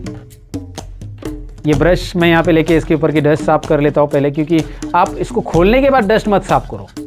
व्हाट आई मीन टू से कि प्रोसेसर को निकालने के बाद डस्ट मत करो, प्रोसेसर निकालने के पहले इसके बाजू की डस्ट पूरी की पूरी साफ करो, और उसके ऊपर कुछ भी नहीं करना, क्योंकि इसके अंदर डस्ट गिर गई है। प्रोसेसर और मदरबोर्ड का जो प्रोसेसर स्लॉट रहता है उसके अंदर डस्ट गिर गई तो बहुत नुकसान होता है भाई। और ये प्रोसेसर सबसे इंपॉर्टेंट है, सबसे महंगी चीज़ है। तो इसे लॉक कैसे खोलना है ये देखिए, मैं अभी मेरे केस में ये ऐसा लॉक है, किसी केस में थोड़ा सा अलग भी लॉक रहता है, लेकिन इंटेल के केस में तो ऐसा लॉक है। इसे प्रेस कीजिए, बाहर खींचिए, ऊपर लीजिए, इस तरह से छोड़ दीजिए, ये देखिए खुल गया। इस तरफ मैं ऐसे उठाऊंगा फिर ये उठेगा डायरेक्टली, आप दिखाई दे रहा है ये अनलॉक हो गया। और यहाँ पे ये CPU है, प्रोसेसर मैं अभी आपको निकाल के दिखा रहा हूँ क्योंकि मेरा काफ़ी अच्छा एक्सपीरियंस है। मैंने हज़ारों बोलेंगे तो भी चलेगा, क्योंकि मैंने बहुत बार स्टूडेंट के PC फ्री में रिपेयर करके दिए हैं, तो उस टाइम पे मैंने बहुत सारे प्रोसेसर खोले हैं। तो यहाँ पे मुझे पता है कि CPU को कैसे हैंडल करना है। इसको प्रॉपरली निकालो, ये सबसे डेलिकेट पार्ट है, याद रखो। यहाँ पे आप देख सकते हैं प्रोसेसर के नीचे ये दिखाई दे रहे हैं ना, ये 1000 टॉप ट्रांजिस्टर्स इसके अंदर रहते हैं। ये LGA टेक्नोलॉजी से बना हुआ रहता है, लाइन ग्रिड एरे से बोला जाता है। और यहाँ पे आप देखेंगे मदरबोर्ड के स्लॉट्स के ऊपर, तो यहाँ पे पिन्स है, और ये अगर आपको गलती, यहाँ पे हाथ ही नहीं लगाना है, यहाँ पे कोई डस्ट भी नहीं करने देना है, याद रखना है। ओके, तो अब आपने प्रोसेसर निकाला है तो यहाँ पे ध्यान से रखना है कि यहाँ पे आपका हाथ नहीं लगना चाहिए नीचे मदरबोर्ड में। कई बार CPU को पिन्स रहते हैं, याद रखिए ये पिनलेस CPU है, ये पिनलेस CPU है, इसको पिन नहीं है बिल्कुल, आप देखोगे तो ये प्रोसेसर पिनलेस है। और कई बार पिन वाले रहते हैं, जो कि स्क्रीन के ऊपर आपको मैं इमेज दिखा रहा हूँ पिन वाले CPU की, राइट। और मदरबोर्ड के ऊपर पिन नहीं रहती, मदरबोर्ड के ऊपर होल्स रहते हैं। जब CPU को पिन है तो आपको उस मदरबोर्ड को होल्स रहेंगे, राइट। और वो भी LGA में रहेगा, लाइन ग्रिड एरे टेक्नोलॉजी वहाँ पे भी रहेगी। लाइन ग्रिड एरे यहाँ पे भी आपको दिखाई दे रहा है। ओके, तो ये प्रॉपर ग्रिड में अलाइन है। एक भी पिन अगर टेढ़ी होगी ना भाई, गयो मीन्स CPU नहीं चलने वाला। सिंपल है, याद रखिए, ये सिंपल सी बात याद रखनी है। और इसके यहाँ पे आपको जो है ना आपके हाथ से बिल्कुल टच नहीं करना है। तो आप ग्लव्स पहनोगे ऐसे, यहाँ पे ग्लव्स की ज़रूरत हो सकती है आपको। इस CPU को नीचे से अगर आपको कुछ भी करना है यहाँ पे, तो आपको ग्लव्स पहन के ही करना होगा। डस्ट भी है तो अभी यहाँ पे डस्ट लगी है तो मैं उसको क्लीन करूँगा ग्लव्स पहन के, या फिर ब्रश से मैं क्लीन करूँगा, लेकिन मैं उसे हाथ से बिल्कुल नहीं टच करूँगा, क्योंकि अपने हाथ का जो स्टैटिक्स पावर रहता है ना वो उसको लग सकता है। उसके अंदर बहुत सारे ढेर सारे ट्रांजिस्टर्स रहते हैं, आपका स्टैटिक्स पावर उस ट्रांजिस्टर के इंफॉर्मेशन को डैमेज कर सकता है। ये आप गूगल पे भी पढ़ लो, ऑलरेडी मैंने भी गूगल पे पढ़ा है, और मैं आपको बता रहा हूँ कि ये इस तरह से उसको हैंडल करना है प्रॉपरली। ये इन्फॉर्मेशन मैं आपको देना चाहूँगा। और आप CPU अगर खोल रहे हो तो वैसे CPU को खोलना ये लास्ट स्टेप रहेगी। अगर आपका डिस्प्ले रैम क्लीन करने के बाद नहीं आ रहा है, सारी चीज़ें की, आपने मदरबोर्ड को भी क्लीन किया फिर भी डिस्प्ले नहीं आ रहा है, so that time you need to do it. अभी मैंने इस प्रोसेसर को दोबारा लगा दिया, लेकिन लगाया कैसे मैं दोबारा दिखाता हूँ। इसको लगाते समय मैंने अभी दोबारा वैसे ही रखा जैसे निकाला था। ये नॉच यहाँ पे एक छोटे छोटे आपको दिखाई दे रहे हैं लगाते समय। अगर आप देखोगे यहाँ पे नॉच है, यहाँ पे जैसे रैम के केस में मैंने आपको नॉच दिखाया था, वो नॉच आपको नीचे दिखाई देंगे और वहाँ पे प्रॉपरली इसे लगा देना है। लगाने के बाद आपको इसका जो है लॉक फिट कर देना है। ये छोटी सी चीज़ जो है बहुत इंपॉर्टेंट है, लेकिन इस तरह से ये देखिए इसमें अटक जाएगा, ये नीचे जाएगा और ये लॉक हो जाएगा। ये देखिए ध्यान से, ये लॉक होने के बाद आप जो चाहिए ऊपर ब्रश का काम कर सकते हैं। तो ये प्रोसेसर लास्ट में खोलो अगर आपको बाकी सारी चीज़ें नहीं मिल रही। रैम आपने क्लीन कर ली, आपने मदरबोर्ड क्लीन कर लिया, अपनी सारी चीज़ें क्लीन कर लिया और फिर भी डिस्प्ले नहीं आ रहा है। रैम और मदरबोर्ड क्लीन करो, डिस्प्ले नहीं आ रहा है, तो ये मेरा पहला सजेशन है। दूसरा ये कि ये सारी चीज़ें करने के बाद डिस्प्ले नहीं आ रहा है तो गो फॉर SMP को ये कर लो, इसके बाजू में सारा क्लीन करो। यहाँ पे ना थर्मल पेस्ट लगा दो, थर्मल पेस्ट लगा के यहाँ पे इसे लगा दो। अभी मेरे पास थर्मल पेस्ट है नहीं तो मैं आपको थर्मल पेस्ट भी दिखा देता कैसे लगाना है। वैसे ज़रूरी नहीं, क्योंकि इसमें थर्मल पेस्ट ऑलरेडी लगी हुई है। कई केस में CPU बहुत पुराना हो जाता है तो थर्मल पेस्ट वहाँ पे नहीं रहती, तो आपको वो थर्मल पेस्ट की जो है ना हीट सिंक सोल्यूशन या थर्मल पेस्ट उसे बोला जाता है, वो लेके आना है हार्डवेयर की दुकान से और उसे लगा देना है। कंप्यूटर हार्डवेयर के जहाँ पे पार्ट्स मिलते हैं वहाँ पे ये चीज़ें आपको मिलेगी। तो अभी मैं आपको दिखाता हूँ, मैंने मदरबोर्ड ऑलरेडी खोल दिया है। मदरबोर्ड के स्क्रू कैसे खोलने, ये बेसिक बात है दोस्तों। यहाँ पे कुछ स्क्रू रहते हैं, उसको खोल देना है बस। तो इतना डिफिकल्ट नहीं रहता है मदरबोर्ड के स्क्रू निकालना वगैरह, तो ये सिंपल है। बस यहाँ पे कुछ स्क्रू रहते हैं, जैसे मैंने ये स्क्रू खोल दिए। बाकी कनेक्शन कैसे मदरबोर्ड की निकालने हैं और लगाने वो मैंने आपको पहले ही बताया। अब ये मदरबोर्ड मैंने अलग इसलिए किया क्योंकि ये जो मुझे लॉक लगाने हैं ना CPU के, ये मुझे खोल के ही लगाने हैं, याद रखो। हाँ, मुझे अगर इसका लॉक निकालने हैं तो मैं मदरबोर्ड अटैच है तब निकाल सकता हूँ, लेकिन मदरबोर्ड में अभी मैंने बाहर क्यों निकाला, इसका रीज़न ये है क्योंकि ये प्रॉपर लॉक नहीं लगे, टूट गए, तो आपको ये लॉक बदलने पड़ेंगे या फिर आपको फ़ैन ही बदलना पड़ेगा। अगर आपके पास पुराने फ़ैन के कोई लॉक नहीं है अवेलेबल ऐसे वाले, तो आपको क्या करना पड़ेगा, फ़ैन ही बदलना पड़ेगा पूरा। और ये 350 से 400 रुपये का फ़ैन आता है, मैं प्राइस भी बता देता हूँ। तो ये फ़ैन में इतना अमाउंट डालने से अच्छा है कि आप इसके लॉक प्रॉपर लगा दो, गलती मत करो, राइट। तो हम हार्डवेयर का काम करने आए हैं, पैसे कमाने आए हैं, पैसे डालने नहीं आए हैं। ओके, तो आपको अगर हार्डवेयर का काम वहाँ पे करना है तो आपको वहाँ से पैसे मिलने चाहिए, तो काम प्रॉपर करो। ये देखिए मैं कैसे लगा रहा हूँ। यहाँ पे ना आपको याद रखना है कि ये जो दोनों के दोनों है ना नीडल्स, ये जो दिखाई दे रहे छोटे छोटे प्लास्टिक के, ये इसके अंदर जाने चाहिए। जब जाएंगे तो ये नीचे की तरफ आ जाएंगे ऐसे चारों साइड, चारों के भी नीडल्स आपको प्रॉपरली ऐसा आप देख के कर सकते हैं, क्योंकि आपको अभी पीछे का पार्ट दिख रहा है। अगर आप मदरबोर्ड खोलोगे नहीं तो आपको नहीं दिखाई देगा कि वो नीडल्स नीचे आए कि नहीं आए, और आप ऊपर से ज़बरदस्ती करोगे तो एक नीडल्स बाहर रहता है और फिर वो टूट जाता है। ऐसे बहुत सारी बार हुआ है, मेरे साथ भी हुआ है ऐसा। तो अब मैंने तभी से ये ठान लिया कि भाई मैं जब भी अभी लगाऊंगा लॉक को, थोड़ा टाइम दूंगा, मैं मदरबोर्ड खोल लूँगा पूरा और लगा दूंगा, क्योंकि इससे बेनिफिट ये होगा कि ये लॉक अभी देख सकती है पूरे दोनों नीडल्स नीचे आए हैं। अब इससे मेरे लॉक टूटेंगे नहीं। और यहाँ पे मैं अभी प्रेस करूँगा, इसको प्रेस करना है और उल्टा घुमाना है। जैसे मैंने स्टार्टिंग में खोलने टाइम बताया था कि आपको एरो की तरफ घुमाना है, अभी एरो से उल्टा घुमाना है, प्रेस करके घुमाना है, नीचे प्रेस करना है और घुमाना है, इसे भी नीचे प्रेस करना है और घुमाना है। क्योंकि ऑलरेडी क्या होता है मैं आपको दिखाऊंगा अभी, ये नीडल्स के अंदर एक ब्लैक नीडल रहती है, वो नीचे आ जाती है। ये देखिए एक ब्लैक हेडर या ब्लैक नीडल जिसे हम बोल सकते हैं, ये नीचे आ रहा है एक प्लास्टिक का, और ये लॉक हो चुका है। अब मैं इसे पकड़ रहा हूँ, ये देखिए मैंने खाली फैन को ही पकड़ा तो भी ये परफेक्ट लग चुका है, बिल्कुल भी यहाँ पे आपको दिखाई दे रहा है कि ये ढीला नहीं। ये थोड़ा सा भी अगर इसमें गैप रहता है या ढीला रह जाता है एक तरफ भी, एक लॉक भी, तो भी आपका जो CPU है ना स्टार्ट होने की चांसेस कम है। स्टार्ट होगा 1 मिनट के बाद बंद होगा, क्योंकि वो इतना हीट लेगा। तो आपको ये बात ध्यान में रखनी है जो कि मैंने आपको बता दी अभी। सो दैट्स इट, ये था CPU ट्रबल शूटिंग के बारे में। हमने जान लिया CPU, रैम, SMP सारी ट्रबल शूटिंग कैसे करनी इस पार्ट के अंदर। और ये पसंद आया हो तो लाइक, शेयर और कमेंट ज़रूर कीजिएगा दोस्तों, क्योंकि मैंने मेहनत ली आपको बताने के लिए, तो आप थोड़ी सी मेहनत लीजिए लाइक और शेयर करने के लिए। कमेंट भी कीजिए कैसे लगा ये ट्रबल शूटिंग का पार्ट। और ज़्यादा एडवांस लेवल के कोर्सेज सीखने तो डिस्क्रिप्शन में हमारी वेबसाइट भी दी है, वहाँ पे भी चेक कर सकते हैं। अब हम आगे की पार्ट की तरफ बढ़ते हैं। तो भाई ट्रबल शूटिंग तो जान लिया, लेकिन ट्रबल शूटिंग के दौरान मैंने बताया था कि अगर आपका विंडोज़ करप्ट हो गया तो उसे रीइंस्टॉल करने की ज़रूरत पड़ेगी। तो रीइंस्टॉल करने की प्रोसेस कैसे रहती है, तो उसके लिए बूटेबल पेन ड्राइव कैसे बनाया जाता है, इंस्टॉलेशन के दौरान हार्ड डिस्क के पार्टीशंस कैसे किए जाते हैं, ये सारी चीज़ें एक ही वीडियो में, मतलब इस पार्ट में मैं आपको बताने वाला हूँ। तो चलिए इस पार्ट की तरफ बढ़ते हैं।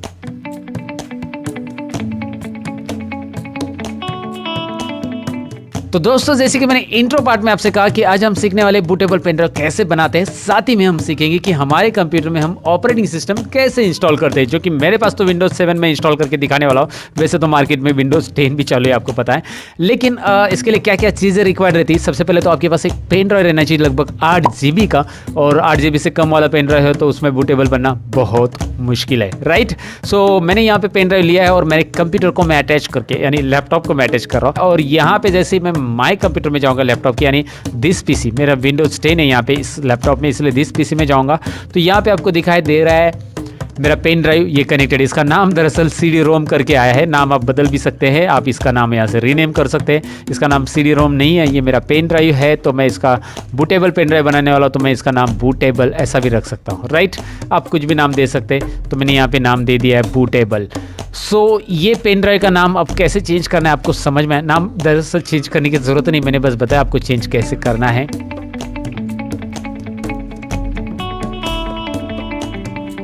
अब बूटेबल बनाने के लिए अलग अलग सॉफ्टवेयर होते हैं। मेरा जो सॉफ्टवेयर है वो मैंने पावर ISO इंस्टॉल किया है, जो कि आपके सामने स्टार्ट है।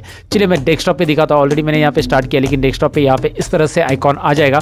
पावर ISO सॉफ्टवेयर कैसे इंस्टॉल करना है अगर आपको नहीं पता है तो मैं बताऊँ कि ये बहुत सिंपल है। तो ये देखिए, गूगल पे पावर ISO सर्च करने के बाद पावर ISO लिंक पे क्लिक कीजिए और यहाँ पे डाउनलोड ऑप्शन आता है। डाउनलोड सेक्शन में जाकर आप पावर ISO आपके लिए जो पावर ISO रिक्वायर्ड है, जैसे 32 बिट वाला रिक्वायर्ड है या 64 बिट वाला रिक्वायर्ड है, मैंने 64 बिट वाला डाउनलोड किया है। यहाँ पे क्लिक करके डाउनलोड कीजिए, रन कीजिए और नेक्स्ट करके इंस्टॉल कीजिए। बहुत ही सिंपल है इंस्टॉलेशन। सबसे पहले पावर ISO डाउनलोड करके रखिए अगर आपको बूटेबल पेन ड्राइव बनाना है, और साथ ही में आपके पास रहना चाहिए एक विंडोज़ का OS फाइल, और OS फाइल यानी ISO फाइल आई मीन।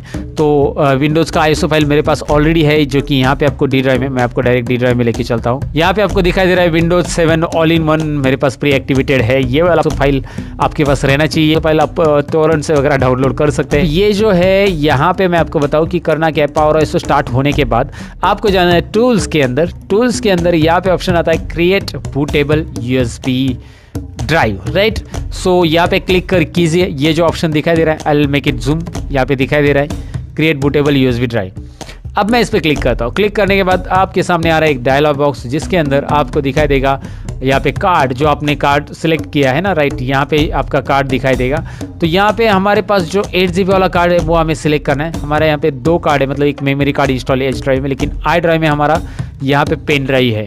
तो ये मेमोरी कार्ड को नहीं लूँगा मैं, यहाँ पे मैं लूँगा पेन ड्राइव को, जिसमें मुझे करना है बूटेबल। मेरे पास 2 यहाँ पे इस लैपटॉप में मैंने एक्सटर्नल स्टोरेज ड्राइव इंस्टॉल किए हैं, जैसे ये मेमोरी कार्ड और पेन ड्राइव, यहाँ पे दोनों भी दिखाई दे रहा है। फिलहाल I ड्राइव को मैंने सिलेक्ट किया।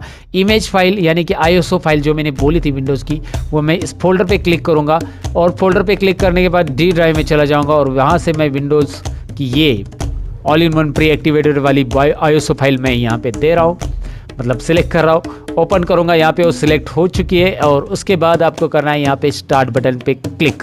जैसे ही आप स्टार्ट करोगे ये चालू हो जाएगा बूटिंग। ये देखिए यहाँ पे वो पेन ड्राइव के अंदर जितना भी डेटा है वो पूरा इरेज कर देगा, पूरा बता रहा है, और रिटर्न हो जाएगा येस। पेन ड्राइव का डेटा मुझे इंपॉर्टेंट नहीं है, वैसे भी उसमें कुछ डेटा नहीं है, तो मैं उसे और रिटर्न कर रहा हूँ, और यहाँ पे पेन ड्राइव की पूरी फाइल क्लियर हो जाएगी। अब मैं बताऊं कि ये जो परसेंटेज है 100% होने के बाद यहाँ पे बूटेबल तो रेडी हो जाएगा, लेकिन ये बूटेबल पेन ड्राइव के अंदर बाकी का जो स्पेस है, मतलब इसमें सपोज 3-4 GB अगर बूटेबल फाइल लेता है विंडोज़ की, 3.7 लगभग GB लेगा वो, या 4 GB भी ले सकता है, तो वो बाकी का जो स्पेस है वो आप यूज़ कर सकते हैं एज अ कुछ ड्राइव, कुछ फोल्डर्स, कुछ फाइल्स आपके स्टोर करने के लिए। लेकिन उस फाइल को बिल्कुल हाथ नहीं लगाना है बूटेबल, क्योंकि वो फाइल्स में से कोई एक फाइल आपने डिलीट कर दी तो भी फाइल रन, मतलब बूटेबल पेन ड्राइव वहाँ पे काम नहीं करेगा। तो आप उसके अलावा नया फोल्डर बना के उसके अंदर और कुछ स्टोर कर सकते हैं। यहाँ पे कुछ 10 से 15 मिनट में ये बूटेबल पेन ड्राइव रेडी हो जाएगा। फिर ये रेडी होने के बाद उसके बाद हम देखेंगे कि इससे हम अपना कंप्यूटर कैसे फॉर्मेट कर सकते हैं, वो भी स्टेप बाय स्टेप सीखेंगे। विंडोज़ 7 कैसे इंस्टॉल करना है वो मैं आपको बता रहा हूँ। वैसे तो मैं आपको बताऊँ कि विंडोज़ 10 अभी चल रहा है, मैंने आपको बताया मेरे लैपटॉप में भी यहाँ पे विंडोज़ 10 है। आप विंडोज़ 10 की भी ISO फाइल इस तरह से बूट कर सकते हैं, उसके लिए भी कोई बड़ा लॉजिक नहीं है। सो चलिए इसे होने देते हैं, फिर हम लोग अपना फॉर्मेटिंग स्टार्ट करते हैं।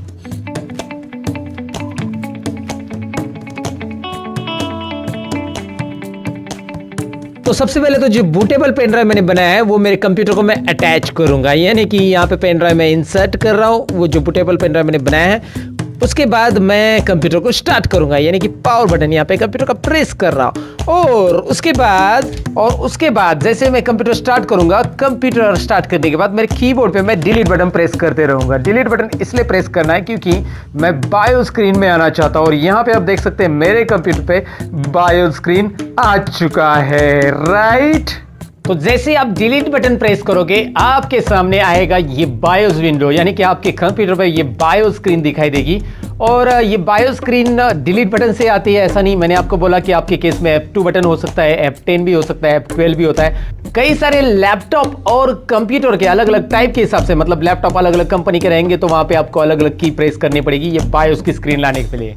और जो बायोस की स्क्रीन आपके सामने दिखाई दे रही है, ऐसे ही विंडो आपके कंप्यूटर में ऐसा नहीं हो सकता है, आपका बायोस कुछ अलग तरीके से दिख सकता है। लेकिन इसमें एक सेटिंग्स हमें करनी है, जो कि हमारे जो बूटेबल पेन ड्राइव में विंडो है वो हम हमारे कंप्यूटर में लोड करना चाहते हैं। तो उसके लिए क्या सेटिंग्स करनी है ध्यान से समझिएगा। सबसे पहले तो आप जाएंगे एडवांस बायोस फीचर्स में, या आपके बायोस स्क्रीन में कहीं पे भी बूट ऑप्शन दिखाई दे रहा है उसके अंदर आप चले जाएंगे। सो एडवांस बायोस फीचर में मैं यहाँ पे चला जा रहा हूँ और यहाँ पे हार्ड डिस्क ड्राइव्स को मैं सिलेक्ट करूंगा। ये दिखाई दे रहा है, ये ऑप्शन मैं सिलेक्ट कर रहा हूँ, इसके आगे मेरा सिलेक्शन है और यहाँ पे प्रेस एंटर करके लिखा आ रहा है। तो मैं प्रेस एंटर करूंगा तो मैं हार्ड डिस्क ड्राइव के सिलेक्शन में आ जाऊंगा, जिसमें फर्स्ट ड्राइव, सेकंड ड्राइव और थर्ड ड्राइव ऐसा दिखाई दे रहा है। फर्स्ट ड्राइव पे मेरे पास एक हार्ड डिस्क है, सेकंड ड्राइव पे भी एक और हार्ड डिस्क है, मतलब मेरे इस कंप्यूटर में 2 हार्ड डिस्क लगाई हुई है। आपके केस में यहाँ पे एक हार्ड डिस्क और एक पेन ड्राइव यही दिखाई देंगे, और फर्स्ट ड्राइव और सेकंड ड्राइव ऐसे दिखाई देगा, क्योंकि अगर आपके कंप्यूटर में 2 ही हार्ड डिस्क, मतलब एक ही हार्ड डिस्क है, तो मेरे कंप्यूटर में 2 हार्ड डिस्क है, इस केस में ऐसा दिखाई दे रहा है। मैं पहले बता देता हूँ, यहाँ पे 2 SATA हार्ड डिस्क आ रही है, एक सैमसंग की है, एक सीगेट की है, जिसका सीरियल नंबर आपको यहाँ पे दिखाई दे रहा है। और यहाँ पे जो आ रहा है वो पेन ड्राइव आ रहा है, जो कि USB SanDisk का पेन ड्राइव मैंने कनेक्ट किया हुआ है, जो बूटेबल पेन ड्राइव है। तो इसमें अभी जो मैं देख रहा हूँ कि ऑपरेटिंग सिस्टम ये मेरा फर्स्ट हार्ड ड्राइव से रन हो रही है, लेकिन मैं चाहता हूँ कि ऑपरेटिंग सिस्टम अभी पेन ड्राइव से रन हो, मतलब ऑपरेटिंग सिस्टम पेन ड्राइव में मेरे पास बूटेबल, तो मैं यहाँ से इंस्टॉल करना चाहता हूँ। तो यहाँ पे मुझे क्या करना है, ये USB को ऊपर लाना है। तो इसके लिए मैं एक नंबर फर्स्ट ड्राइव वाला जो हार्ड डिस्क है उसे सेलेक्ट करूंगा, एंटर बटन प्रेस करना है और उसकी जगह मैं यहाँ पे देखिए मैं डाउन एरो प्रेस करूंगा इसको सिलेक्शन के लिए। यहाँ पे माउस यूज नहीं होता है और बहुत सारे बायोज में माउस यूज नहीं किया जाता है, कीबोर्ड से ही आपको करना रहता है। लेकिन जो कुछ ऐसे कुछ बायोज है कि जिसमें माउस भी यूज होता है, जी हाँ दोस्तों, माउस भी यूज होता है सिलेक्शन के लिए, लेकिन यहाँ पे नहीं है। तो फिलहाल आप कीबोर्ड से डाउन एरो प्रेस करके सिलेक्ट कीजिए, जिसमें मैंने एंटर कर दिया USB SanDisk को। तो यहाँ पे फर्स्ट ड्राइव पे आ रहा है USB SanDisk, राइट। सो आपको याद रखना है कि हमारा जो पेन ड्राइव वो फर्स्ट ड्राइव पे रहना चाहिए, सेकेंड ड्राइव पे हमारा हार्ड डिस्क रहना चाहिए, और थर्ड ड्राइव पे भी तो हार्ड डिस्क आ रहा है यहाँ पे, क्योंकि मेरे पास 2 हार्ड डिस्क है, राइट। सो अभी मैं F10 करूंगा यहाँ पे। F10 मतलब इस सेटिंग्स को मुझे सेव करना है। अब ये जो सेटिंग्स मैंने की है, टोटली सेटिंग्स आपको दिखाई दे रही है, ये सेटिंग्स आपको ध्यान में रखनी है, ताकि आप अपने पेन ड्राइव को ऊपर रखोगे तो ही उसमें से ऑपरेटिंग सिस्टम रीड होगा, नया OS आप इंस्टॉल कर सकते हैं। चलिए मैं यहाँ पे ओके कर देता हूँ। यहाँ पे ओके करना है आपको, मतलब एंटर बटन प्रेस करना है, और जैसे आप एंटर बटन प्रेस करोगे यहाँ पे ये रिस्टार्ट होगा आपका कंप्यूटर। यहाँ पे दिखाई दे रहा है मेरे कंप्यूटर में मेरी स्क्रीन, सामने कैमरा लगा है वो भी दिख रहा है। ओके, यहाँ पे विंडोज इज लोडिंग फाइल्स करके आ रहा है, ये फाइल्स यहाँ पे लोड करेगा, इस तरह से दिखाई दे रहा है। अभी फाइल लोड हो रही है, अब हो गई फाइल लोड दोस्तों। इसके बाद स्टार्टिंग विंडोज की स्क्रीन आएगी। ये थोड़ा सा मैं फास्ट फॉरवर्ड कर रहा हूँ, और यहाँ पे आपको अभी कंप्यूटर में विंडोज लोड होते हुए दिखाई देगा। लेकिन सबसे पहले आपको ऑप्शन आएगा कि विंडोज 7 इंग्लिश लैंग्वेज, कौन सी आपको लैंग्वेज लेनी है। यहाँ पे कुछ भी चेंजेस आपको नहीं करना है, सिंपली आप अभी यहाँ पे माउस यूज कर सकते हैं दोस्तों, और माउस यूज करके यहाँ पे हम OS इंस्टॉल कर सकते हैं। यहाँ पे नेक्स्ट करना है, वैसे आपके पास माउस कनेक्टेड नहीं है तो यहाँ पे Alt N बटन प्रेस करके आप यहाँ पे नेक्स्ट कर सकते हैं। यहाँ पे दिख रहा है आपको, मैं यहाँ पे नेक्स्ट बटन पे क्लिक कर रहा हूँ। उसके बाद उसने पूछा इंस्टॉल विंडोज एक्टिवेटेड R2, मेरे पास ये एक्टिवेटेड विंडोज था तो यहाँ पे मैं क्लिक करूंगा install Windows activated R2, Windows activated setup is starting. So after that ये देखिए ये क्या आ रहा है, इसमें आपके ऑपरेटिंग सिस्टम की टाइप आपको सिलेक्ट करना है। आपको होम बेसिक चाहिए, आपको प्रोफेशनल चाहिए, आपको अल्टीमेट चाहिए, आपको होम प्रीमियम चाहिए, यहाँ से आप सिलेक्ट कर सकते हैं। और यहाँ पे ये जो x86 दिखाई दे रहा है ना आगे, ये है 32 बिट ऑपरेटिंग सिस्टम, और x64 जो दिखाई दे रहा है वो है 64 बिट ऑपरेटिंग सिस्टम। तो आप अपने कंप्यूटर में कौन सा इंस्टॉल करना चाहते हैं, that is up to you. अब मैं इसमें यहाँ पे दिखाई दे रहा है बहुत सारे ऑपरेटिंग सिस्टम है, मैं 64 अगर इंस्टॉल करना चाहता हूँ तो मैं 64 प्रोफेशनल वाला सिलेक्ट करूंगा, विंडोज 7 प्रोफेशनल 64, और 32 वाला इंस्टॉल करना चाहता हूँ तो ये प्रोफेशनल वाला x86 में इंस्टॉल करूंगा। तो मेरे केस में अभी मैं ऑलरेडी मेरे एक हार्ड ड्राइव में 32 बिट वाला है, तो मैं इस केस में यहाँ पे मैं 64 बिट का इसमें इंस्टॉल करता हूँ, क्योंकि ये मैं दूसरे हार्ड डिस्क में इंस्टॉल करना चाहता हूँ। 2 हार्ड डिस्क कनेक्टेड है इसमें, तो ये वाला मैं सिलेक्ट कर रहा हूँ। आपको जो इंस्टॉल करना है, क्योंकि जो आप सिलेक्ट करोगे, सपोज x86 32 बिट वाला सिलेक्ट करते हो तो आपके पास जो एप्लीकेशंस है वो 32 बिट वाले एप्लीकेशन उसी में चलेंगे, और अगर आप 64 बिट वाला लेते हो तो वो जो एप्लीकेशन है 64 बिट वाले में चलेंगे। तो ज़्यादातर आपके पास फोटोशॉप 7.0 है, पेज मेकर है, कोरल ड्रॉ 12 है। यहाँ पे मुझे 32 बिट नहीं चाहिए, मैं क्या करने वाला हूँ 64 करने वाला हूँ, क्योंकि मेरे पास 32 बिट वाला ऑलरेडी इंस्टॉल है। तो मैं 64 बिट वाला ले रहा हूँ। यहाँ पे मैं नेक्स्ट बटन पे क्लिक करूंगा और उसके बाद I agree to install Windows activated. यहाँ पे उसका लाइसेंस है, मैं यहाँ पे पूरा पढ़ते नहीं बैठूंगा, या आप बाद में आराम से पढ़ लेना, पढ़ना है तो ओके। सो यहाँ पे नेक्स्ट बटन पे क्लिक करना है। उसके बाद आपको पूछा गया कि पुराने विंडोज में ही अपग्रेड करना है या कस्टम करना है। हमें यहाँ पे 2 ऑप्शन मिल रहे हैं, हम करेंगे कस्टम। याद रखिए कस्टम, ताकि हमारी हार्ड डिस्क हमें यहाँ पे दिखाई दे, और यहाँ पे टोटल हार्ड डिस्क लोड हो जाएगी। दोनों भी हार्ड डिस्क की जो पार्टीशंस है वो पूरे लोड हो जाएंगे। ऑलरेडी मैंने हार्ड डिस्क में पार्टीशंस बनाए हुए हैं, तो ये पार्टीशंस यहाँ पे आ रहे हैं, पार्टीशन 1 2 3 4 5 ऐसे बहुत सारे, क्योंकि अलग अलग 2 हार्ड डिस्क यहाँ पे कनेक्टेड है, तो 1 2 3 4 है, फिर से 1 2 3 4 है अलग अलग। सो इसमें कौन से हार्ड डिस्क मुझे इंस्टॉल करना है मैं आपको बता ही देता हूँ। लेकिन सबसे पहले इसमें ये बताऊँ कि इसमें अगर आप नया हार्ड डिस्क लगाते हो आपके कंप्यूटर में, तो यहाँ पे पार्टीशन बिल्कुल नहीं आएगा, एक ही पार्टीशन आएगा, एक ही मतलब यहाँ पे अनपार्टीशन स्पेस आएगा, जिसमें पूरा हार्ड डिस्क का यहाँ पे स्पेस दिखाई देगा। तो यहाँ पे जो ड्राइव ऑप्शन दिया है उसमें क्लिक करके आप यहाँ पे ऑप्शंस ले सकते हैं पार्टीशंस बनाने के लिए। जैसे यहाँ पे क्लिक करके आप न्यू पार्टीशंस इसका बना सकते हैं, लेकिन ये ऑलरेडी पार्टीशन बनाया हुआ है, तो आपको इस पार्टीशन को डिलीट करना होगा। बनाया हुआ तो डिलीट करके फिर आपको यहाँ पे दिखाई देगा अनपार्टीशनर स्पेस, और न्यू करके आप पार्टीशन बना सकते हैं, या फॉर्मेट करना है इस ड्राइव को। सपोज कौन से ड्राइव में मुझे विंडोज इंस्टॉल करना है।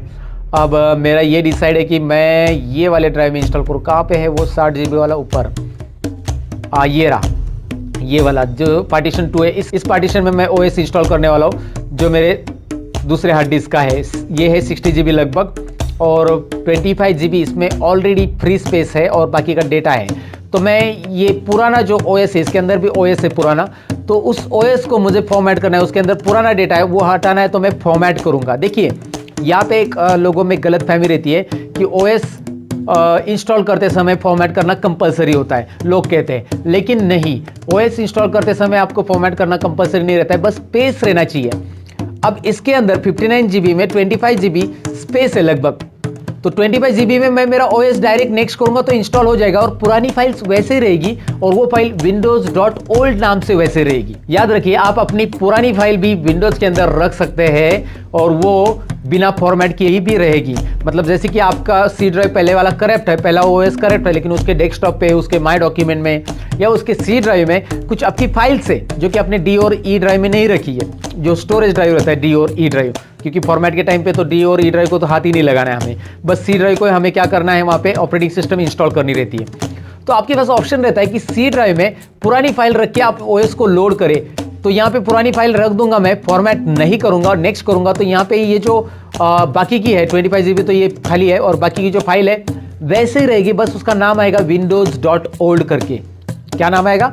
windows.old। जब आप कंप्यूटर स्टार्ट करोगे तो सी ड्राइव में आपको windows.old नाम का एक फोल्डर मिलेगा, जिसमें आपकी पुरानी फाइल सब रहेगी। तो आपको फॉर्मेट करना कंपलसरी नहीं, बस फ्री स्पेस रहना चाहिए। अगर आपके पास फ्री स्पेस नहीं है तो आपको फॉर्मेट के कोई ऑप्शन नहीं है, क्योंकि आपके पास फ्री स्पेस नहीं है तो हम ये वाला OS जो अभी इंस्टॉल कर रहे हैं वो इंस्टॉल नहीं कर सकते हैं। अच्छा, कितना स्पेस रहना चाहिए? लगभग 10 से 12 GB तो रहना ही चाहिए, मतलब मेरे हिसाब से तो रहना चाहिए एटलीस्ट। लेकिन उससे क्या होगा मैं बताता हूँ, 10 से 12 GB इनफ नहीं है वैसे, क्योंकि OS उसमें लोड होगा तो वैसे ही वो फुल हो जाएगा, फिर आपको जाकर अंदर windows.old की फाइल कॉपी करके डिलीट करनी पड़ेगी, या फिर अलग जगह पे बैकअप लेके उसको डिलीट करना पड़ेगा।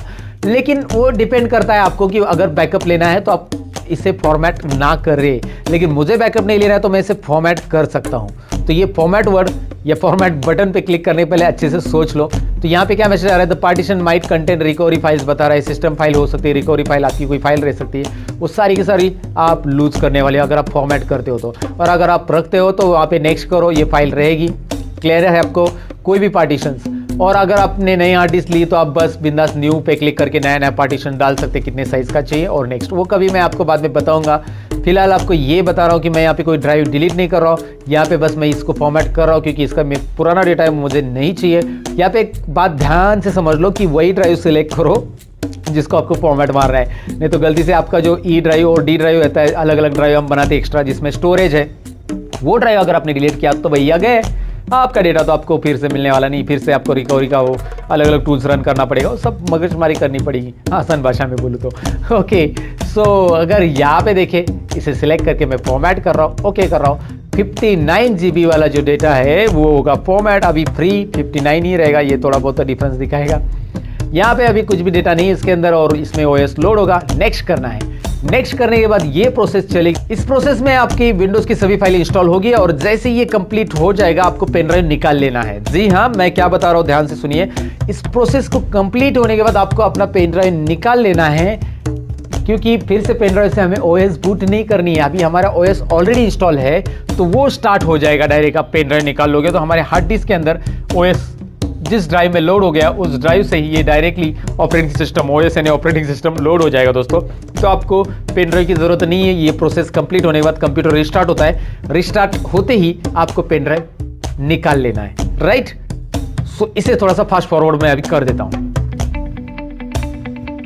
और ये हो रहा है बाकी के फीचर्स इंस्टॉल और उसके बाद अपडेट्स इंस्टॉलिंग और इसके बाद आएगा कंप्यूटर रिस्टार्ट करने के लिए, राइट।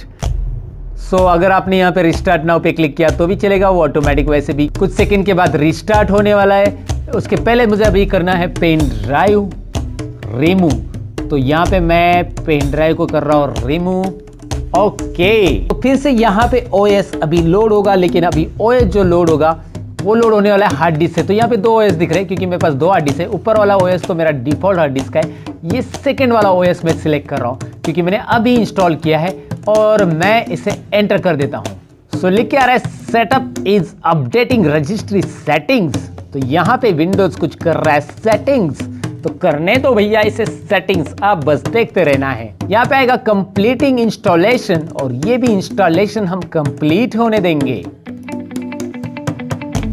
तो जैसे मेरा OS लोड हो जाएगा और कंप्यूटर रिस्टार्ट हो जाएगा तो वहां पे आपको पूछा जाएगा कि आपको आपकी कंप्यूटर का नाम क्या रखना चाहते हैं। तो चलिए इस केस में मैं इस कंप्यूटर का नाम रख रहा हूं यहाँ पे सतीश। चलिए मैं इस कंप्यूटर का नाम रख रहा हूँ सतीश और यहाँ पे मैं इसे नेक्स्ट करूंगा।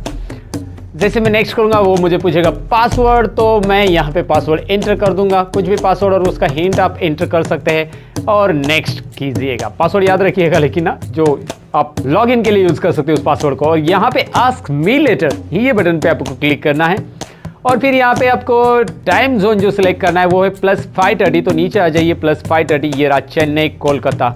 ओके, सो चेन्नई कोलकाता मुंबई दिल्ली ये मैंने सिलेक्ट किया है और नेक्स्ट बटन पे क्लिक करना है। तो अब लिख के आ रहा है प्रिपेयरिंग योर डेस्कटॉप, यानी कि ये डेस्कटॉप हमारा रेडी हो जाएगा हमारे लिए और ये यहाँ पे हो चुका है डेस्कटॉप रेडी। वाओ, तो यहाँ पे बाकी के आइकॉन्स नहीं दिखाई दे रहे हैं, तो उसको लाने के लिए मैं सिंपल करूंगा डेस्कटॉप के ऊपर राइट क्लिक और यहाँ पे पर्सनलाइज ऑप्शन में चला जाऊंगा जिसमें आपको मिलेगा चेंज डेस्कटॉप आइकॉन्स, जिस पे क्लिक करके यहाँ पे आपको बस चेक करना है computer, user file, network, control panel. है ना इंटरेस्टिंग? बस इतना ही चेक कीजिए, अप्लाई कीजिए, ओके कीजिए, आपको मिल जाएंगे बाकी के आइकॉन। राइट, कैसे किया समझ में आना? राइट क्लिक, पर्सनलाइज, बस। और यहाँ पे क्या करना है, माय कंप्यूटर के ऊपर राइट क्लिक करके प्रॉपर्टीज में जाके देखना है कि हमारी ऑपरेटिंग सिस्टम कौन सी है, विंडोज 7 प्रोफेशनल 64 बीट और इसका रैम वगैरह बाकी की चीजें भी यहाँ पे दिखाई दे रही है। जैसे कि मेरा सीपीयू कौन सा है, Intel R core 2 duo CPU है और उसका कितना फ्रीक्वेंसी है, 2.13 फ्रीक्वेंसी, रैम कौन सी है 4 GB और ऑपरेटिंग सिस्टम तो पता चला। नीचे आपको ऑपरेटिंग सिस्टम मिलना चाहिए एक्टिवेटेड, विंडोज इज एक्टिवेटेड, जो कि ऑलरेडी प्री एक्टिवेटेड हमारा विंडोज हमने इंस्टॉल किया है।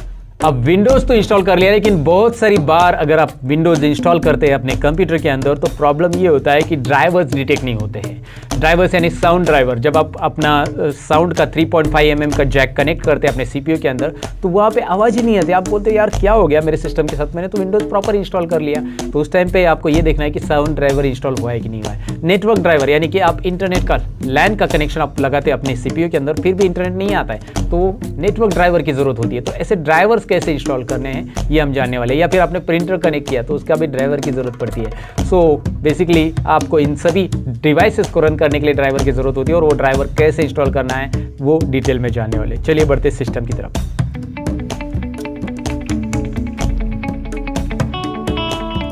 यहाँ पे ये जो नेटवर्क ड्राइवर और साउंड ड्राइवर ये क्रॉस दिख रहा है, मतलब यहाँ पे नेटवर्क का ड्राइवर मतलब नेटवर्क की केबल यहाँ पे मैंने कनेक्ट की है, मेरे कंप्यूटर को ऑलरेडी कनेक्टेड है, फिर भी ये नहीं आ रहा है क्योंकि नेटवर्क का ड्राइवर इंस्टॉल नहीं। चलिए यहाँ पे क्लिक करके open network and sharing centre में जाते हैं, चेंज अडेप्टर सेटिंग में जाते हैं। यहाँ पे देखिए कुछ भी नहीं मिल रहा है दिखने को आपको। तो ड्राइवर इंस्टॉल अगर नहीं है इस केस में आप अपने कंप्यूटर में ड्राइवर इंस्टॉल करने के लिए आपके कंप्यूटर का जो मदरबोर्ड है उसका एक सीडी, मदरबोर्ड के साथ आपको एक सीडी मिलता है, उसमें से आप ड्राइवर इंस्टॉल कर सकते हैं। अगर आप इन केस में वो सीडी गुम हो गया तो आप नेट से रियलटेक का ड्राइवर डाउनलोड कर सकते हैं। रियलटेक लैन ड्राइवर या रियलटेक इथरनेट ड्राइवर सर्च करके आपको डाउनलोड करना होगा। या लैपटॉप में आप कर रहे हो ऐसा तो लैपटॉप के लिए भी आपको ड्राइवर अलग से डाउनलोड करके आपके कंप्यूटर में लेके आकर या लैपटॉप पे लेके आकर इंस्टॉल करना होगा।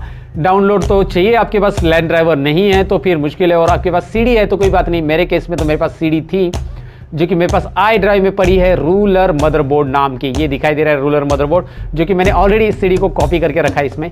नेटवर्क ड्राइवर में मैं विंडोज 7 64 बीट वाला 3264 ये वाला फोल्डर ओपन करूंगा। इसमें ये सेटअप फाइल जो दिख रहा है रन करना है और यस करना है, और यहाँ पे ये नेटवर्क ड्राइवर इंस्टॉल होगा। दोस्तों देखिए यहाँ पे प्रिपेयरिंग सेटअप लिख के आ रहा है, यहाँ पे बस आपको नेक्स्ट करना है, इंस्टॉल करना है, दैट्स इट। अब देखिए क्या होगा, यहाँ पे अब तक क्रॉस आ रहा था, अब थोड़ी देर में क्या होगा आपको देखने को मिल जाएगा, आप खुद ही देखिएगा।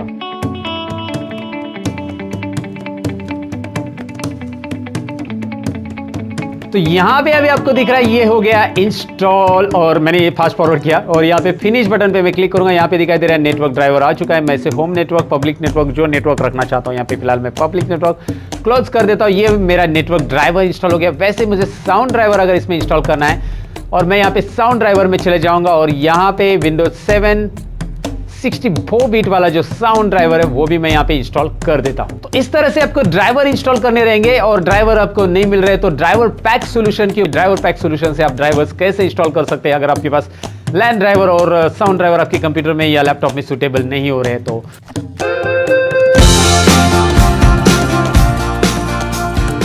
और अगर आपके पास ड्राइवर की सीडी नहीं है या कोई ड्राइवर आपको नहीं मिल रहा है, ड्राइवर तो बेसिकली आप गूगल पे जाकर ढूंढ सकते हैं, मतलब उस कंपनी से रिलेटेड।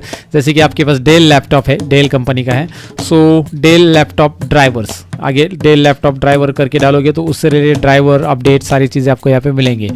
तो डेल लैपटॉप वाईफाई ड्राइवर या फिर जो भी ड्राइवर आपको चाहिए, ब्लूटूथ ड्राइवर, तो यहाँ पे जाओ और ड्राइवर्स एंड डाउनलोड्स में से आप डेल के ड्राइवर्स इंस्टॉल कर सकते हैं। लेकिन आपको यूनिवर्सल ड्राइवर चाहिए तो बहुत सारे लोग इसे सर्च करते हैं। देखिए मैंने क्या सर्च किया गूगल के ऊपर, DRP आपको दिखाई दे रहा है, DRP मैंने टाइप किया और मैं इंटर प्रेस कराऊँ, ड्राइवर पैक सॉल्यूशन, इस पर क्लिक कीजिए और इसके बाद इसे इंस्टॉल कीजिए और इस फाइल को रन कीजिए। ऑटोमेटिक ड्राइवर डिटेक्ट करता है, लेकिन मैं इसे अभी रिकमेंड इसलिए नहीं करूँगा क्योंकि ये अनवांटेड ड्राइवर्स भी बहुत सारे डालता रहता है।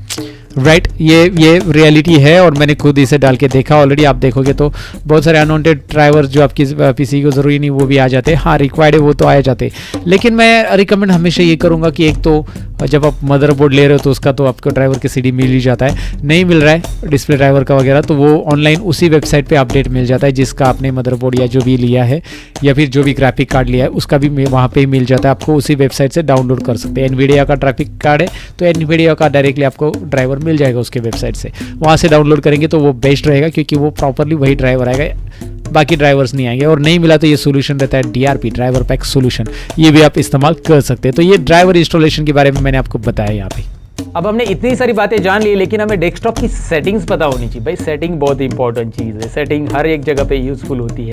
मैं टेक्निकल सेटिंग की बात कर रहा हूँ, राइट। सो चलिए प्रैक्टिकली हम देखते हैं कि टेक्निकली सेटिंग्स डेस्कटॉप की क्या क्या होती है। मतलब डेस्कटॉप में आइकॉन्स कैसे सेट कर सकते हैं, या फिर यूज़र अकाउंट हम कैसे बना सकते हैं कंट्रोल पैनल के अंदर, या पेरेंटल कंट्रोल कैसे करते हैं, यानी कि पेरेंट्स अपने चाइल्ड्स के ऊपर कंट्रोल कैसे रख सकते हैं अगर वो कंप्यूटर उन्हें यूज़ करने के लिए दे रहे हैं। तो प्रैक्टिकली इसे स्क्रीन के ऊपर देखते हैं।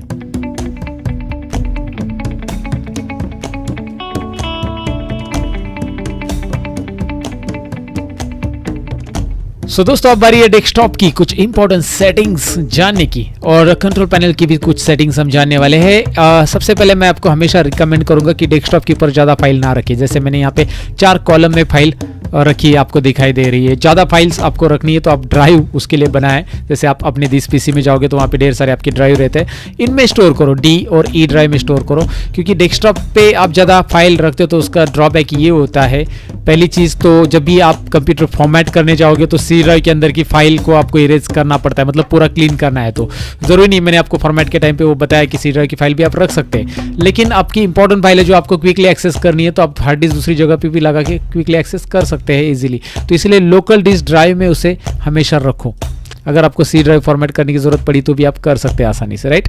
और दूसरी चीज़ ऐसी कि डेस्कटॉप पे फाइल इसलिए और नहीं रखना क्योंकि डेस्कटॉप की सारी फाइल सी ड्राइव से बिलोंग करती है, सारी सी ड्राइव में होती है।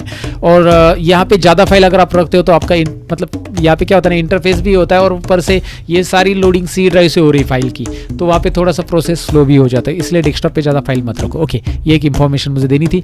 अब कुछ सेटिंग देख लीजिए, राइट क्लिक कीजिए, यहाँ पे देखिए डिस्प्ले सेटिंग्स ऑप्शन आपको सबसे पहले दिखाई दे रहा है।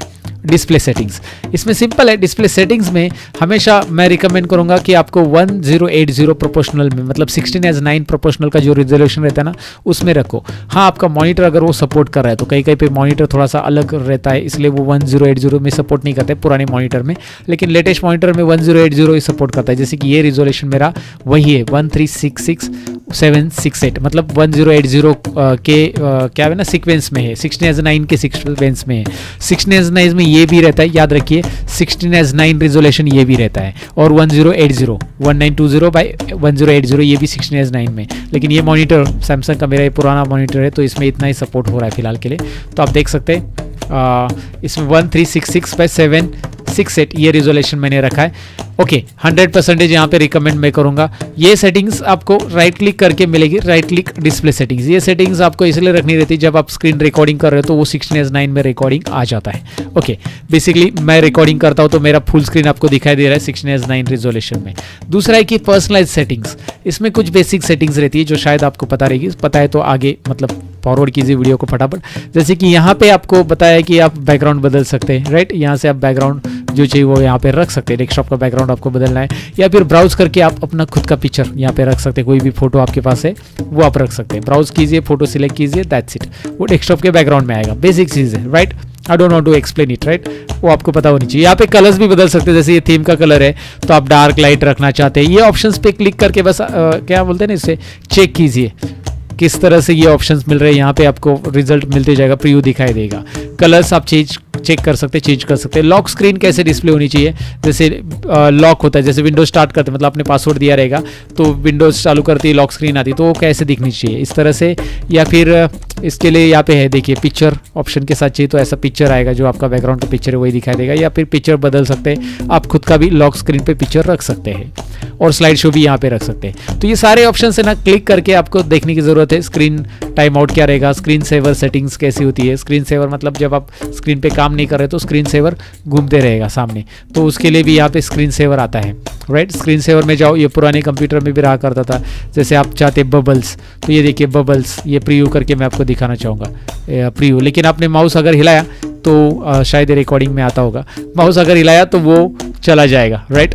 अगर रिकॉर्डिंग में डिस्प्ले नहीं हो रहा है तो यहाँ पे आप देख सकते हैं ये बबल्स कैसे आ रहे हैं। या फिर अलग अलग स्क्रीन सेवर है, उसका टाइम आउट रख सकते हैं, और स्क्रीन सेवर के ये भी रख सकते हैं। मतलब जैसे स्क्रीन सेवर आए तो ये जैसे स्क्रीन सेवर पे किसी ने एंटर बटन प्रेस किया स्क्रीन सेवर हटाने के लिए तो उसको डायरेक्टली पासवर्ड पूछा जाए, तो ये होता है अपना कंप्यूटर सिक्योर रखना। जैसे आपके कलीग वगैरह क्या होता है, कोई भी एक्सेस कर लेगा कंप्यूटर बार बार आके, लेकिन आप लंच टाइम ले रहे हो ऑफिस में, तो उस टाइम पे ये ऑप्शन ऑन करके रखो, स्क्रीन सेवर ऑटोमेटिक आएगा, कंप्यूटर में लॉक हो जाएगा ऑटोमेटिक 1 मिनट के बाद। टाइमिंग भी आप यहाँ पे रख सकते हैं। तो ये स्क्रीन सेवर की एक बेसिक सेटिंग है जो सारी किसी को पता होना चाहिए। ट्रायल करके देखो, अप्लाई करके देख लो तुरंत। यहाँ पे 1 मिनट रखो, यहाँ पे स्क्रीन सेवर सेलेक्ट करो जो चाहिए वो। आप खुद का टेक्स्ट चाहते हैं तो यहाँ पे 3D टेक्स्ट में जाओ और यहाँ पे सेटिंग्स में जाओ, अपना खुद का टेक्स्ट भी आप यहाँ पे टाइप कर सकते हैं। एक बेसिक चीज़ है, ज़रा टाइप करके देखिए। ये भी देखिए विंडोज़ 10 आ रहा है, जैसे मैं यहाँ पे टाइप करना चाहता हूँ मेरा खुद का टेक्स्ट, जैसे कंप्लीट टेक्नोलॉजी या learnmopro.com, जो कि हमारी वेबसाइट है, आपको पता ही रहेगा इस वेबसाइट के बारे में। नहीं तो डिस्क्रिप्शन में मैंने लिंक दी है, चेक कीजिएगा, इंटरेस्टिंग कोर्सेज वहाँ पे चल रहे हैं। ओके, learnmopro.com, इस तरह का टेक्स्ट अगर शायद स्क्रीन रिकॉर्डिंग में दिख रहा होगा, लेकिन यहाँ पे दिख रहा है आपको। ओके, सो बेसिकली आपको ये पता चला कि भाई इसमें यहाँ पे टाइम सेट कर सकते हैं, यहाँ पे सेटिंग है, यहाँ पे प्रीव्यू है, सारी चीज़ें देख सकते हो, और अप्लाई करेंगे तो अप्लाई हो जाएगा। मैं नहीं कर रहा हूँ, लेकिन स्क्रीन सेवर की ज़रूरत है आपको। तो ये सारी चीज़ें यहाँ पे दी है, बाकी भी चीज़ें आप चेक कर लेना। ये बेसिक सेटिंग्स है जो आपको जाननी ज़रूरी है। जैसे मैंने बैकग्राउंड बदला था तो यहाँ पे बदल गया।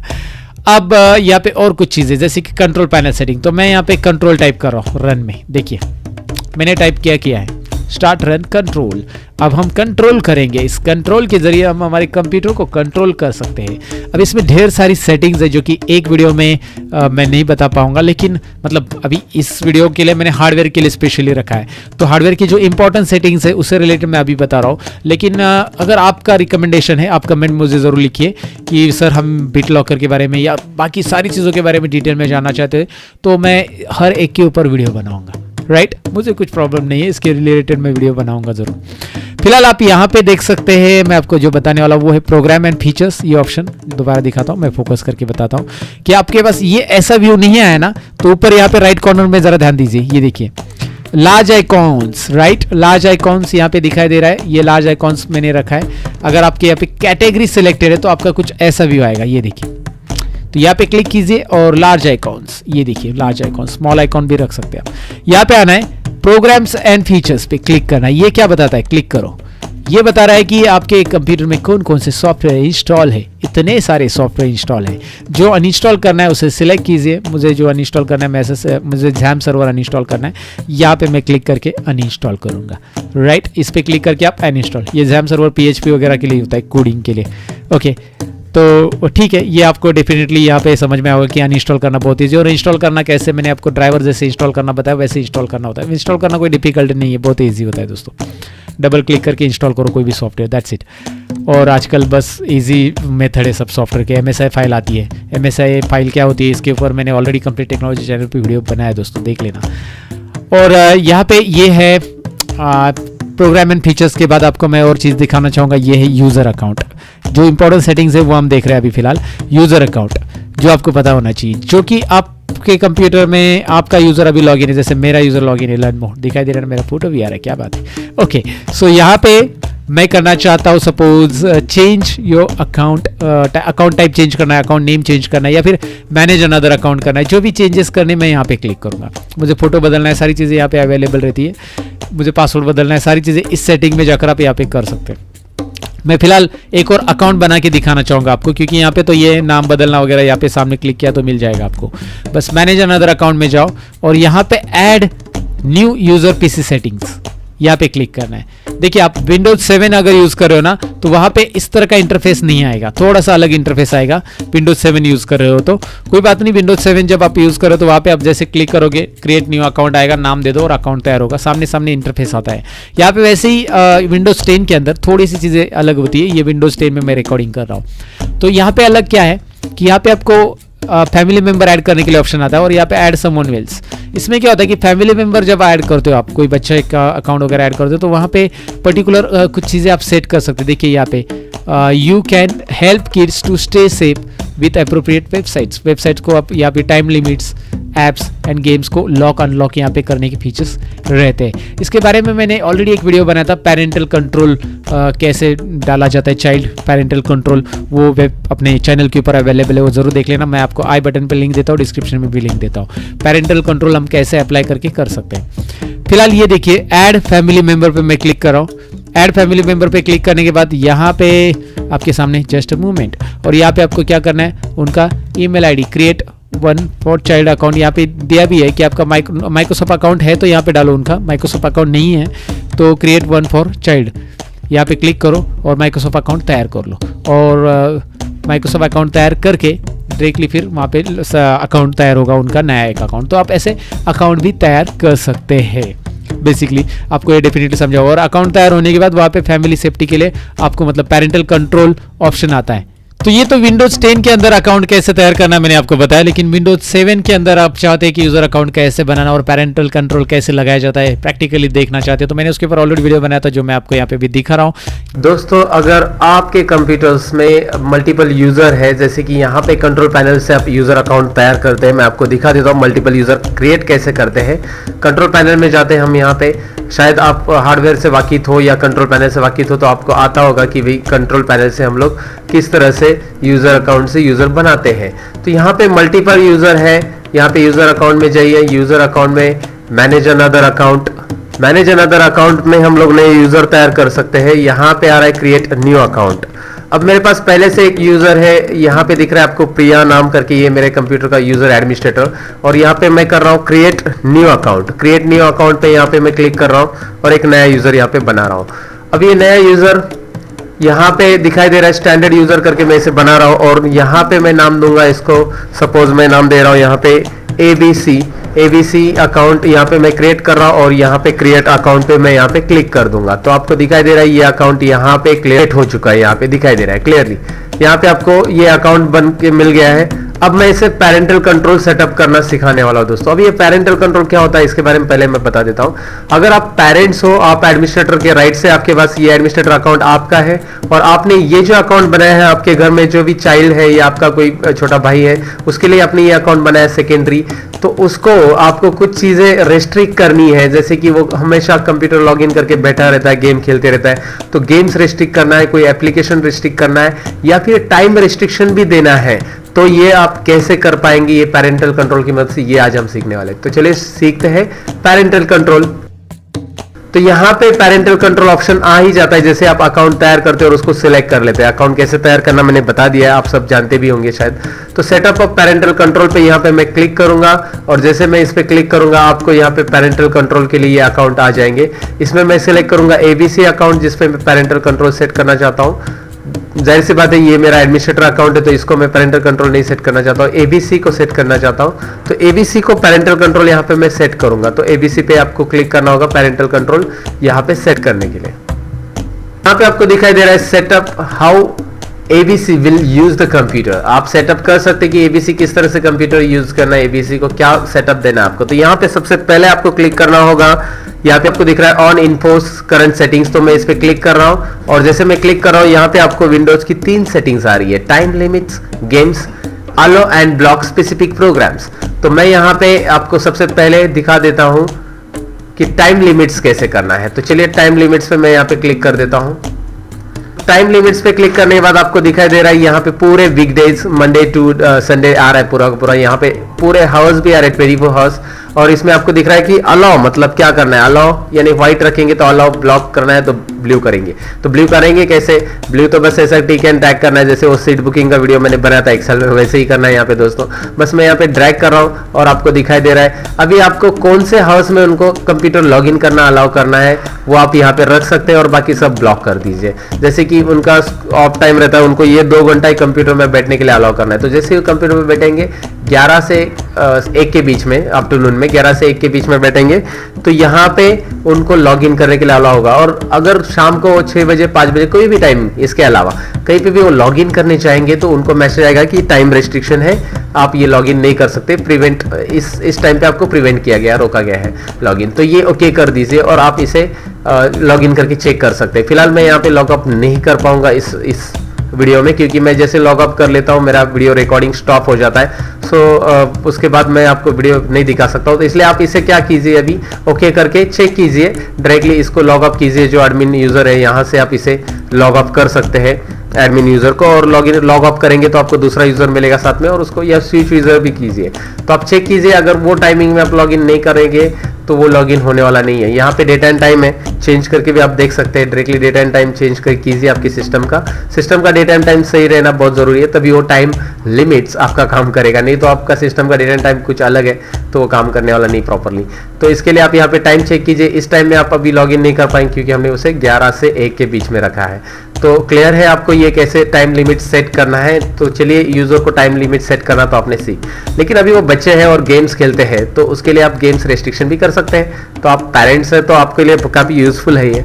और यहाँ पे दिखाई दे रहा है आपको control which types of games can you ABC play. तो एबीसी को कौन सा अलाउ करना है, कौन सा नहीं। तो सभी गेम्स तो मैंने यस रखा है फिलहाल। तो अभी आपको यहाँ पे नो रखना है, तो नो पे भी क्लिक कर सकते हैं, तो पूरे गेम्स यहाँ पे रेस्ट्रिक्ट हो जाएंगे। और यस रखेंगे तो भी गेम्स रेटिंग से आ रहा है, यहाँ पे आ रहा है, और यहाँ पे ऑप्शन भी आ रहा है अलाउ ब्लॉक स्पेसिफिक गेम्स। तो यहाँ पे जाकर आप जो गेम्स आपको उनको ब्लॉक करना है, यहाँ पे लिस्ट आ रही गेम्स की, इसमें से आप ब्लॉक पे क्लिक करोगे। आपको कैसे ब्लॉक रखना है, ऑलवेज अलाउ, ऑलवेज ब्लॉक, ये सब सेटिंग्स है, ये आप जानते हैं कहाँ पे चेक करना है कहाँ पे नहीं। तो आप यहाँ पे क्लिक करके उसे चेक और अनचेक कीजिए, जैसे ब्लॉक करना है या अलाउ करना है। तो यहाँ पे ऑप्शंस है और वो आप सेटिंग्स कर सकते हैं। तो यहाँ पे आपको समझ में आए कि यहाँ से हम गेम्स सेटिंग्स कर सकते हैं, गेम्स को ब्लॉक कर सकते हैं उसके लिए। और यहाँ पे नेक्स्ट है एप्लीकेशंस। यहाँ पे मैं इसे ओके कर देता हूँ। यहाँ पे दिख रहा है allow and block specific programs applications. तो यहाँ पे ये एप्लीकेशंस का तो आपको ज़्यादातर चाइल्ड के लिए तो कोई ज़रूरी नहीं है फिलहाल, लेकिन जब आप ऑफिस में हो और वहाँ पे आप यूजर्स तैयार करते हो, तो वहाँ पे सपोज आपके पास बहुत सारे एप्लीकेशंस है जो टैली ऑपरेटर है, सपोज अकाउंटेंट है, आपने रखे हैं उनको जॉब के लिए, तो वो लोग बाकी के भी यूज कर रहे हैं सॉफ्टवेयर, उनका कोई काम नहीं, वो सॉफ्टवेयर पे भी बैठ के टाइम पास हो रहा है उनके साथ, उनका वो टाइम पास कर रहे हैं वहाँ पे। तो आप क्या कीजिए, यहाँ पे ABC can only use programs I allow, मतलब एबीसी को जो प्रोग्राम्स मेरे कंप्यूटर में पूरे इंस्टॉल है वो सब अलाउ नहीं करने, जितने मैं उसको अलाउ करूंगा उतने ही वो यूज करेगा। तो यहाँ पे आपको पहले क्लिक करना है, और जैसे यहाँ पे क्लिक करेंगे पूरे कंप्यूटर के प्रोग्राम यहाँ पे एप्लीकेशन पाथ के साथ लोड हो जाएंगे। थोड़ा सा टाइम लेगा ये, बट वो पूरे प्रोग्राम की लिस्ट आ जाएगी यहाँ पे, और उसके जरिए आप जो प्रोग्राम अलाउ करना चाहते हैं अलाउ कर सकते हैं, जो ब्लॉक करना चाहते हैं ब्लॉक कर सकते हैं। तो ये ऑप्शंस है यहाँ पे। अभी मैं वेट करता हूँ थोड़ा सा।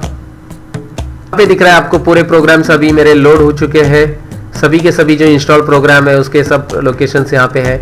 तो मैं तो कहता हूँ कि अभी इसको अलाउ करने के लिए यहाँ पे देखिए check the programs that can be use, यहाँ पे आपको ऑप्शंस दिया है चेक द प्रोग्राम्स।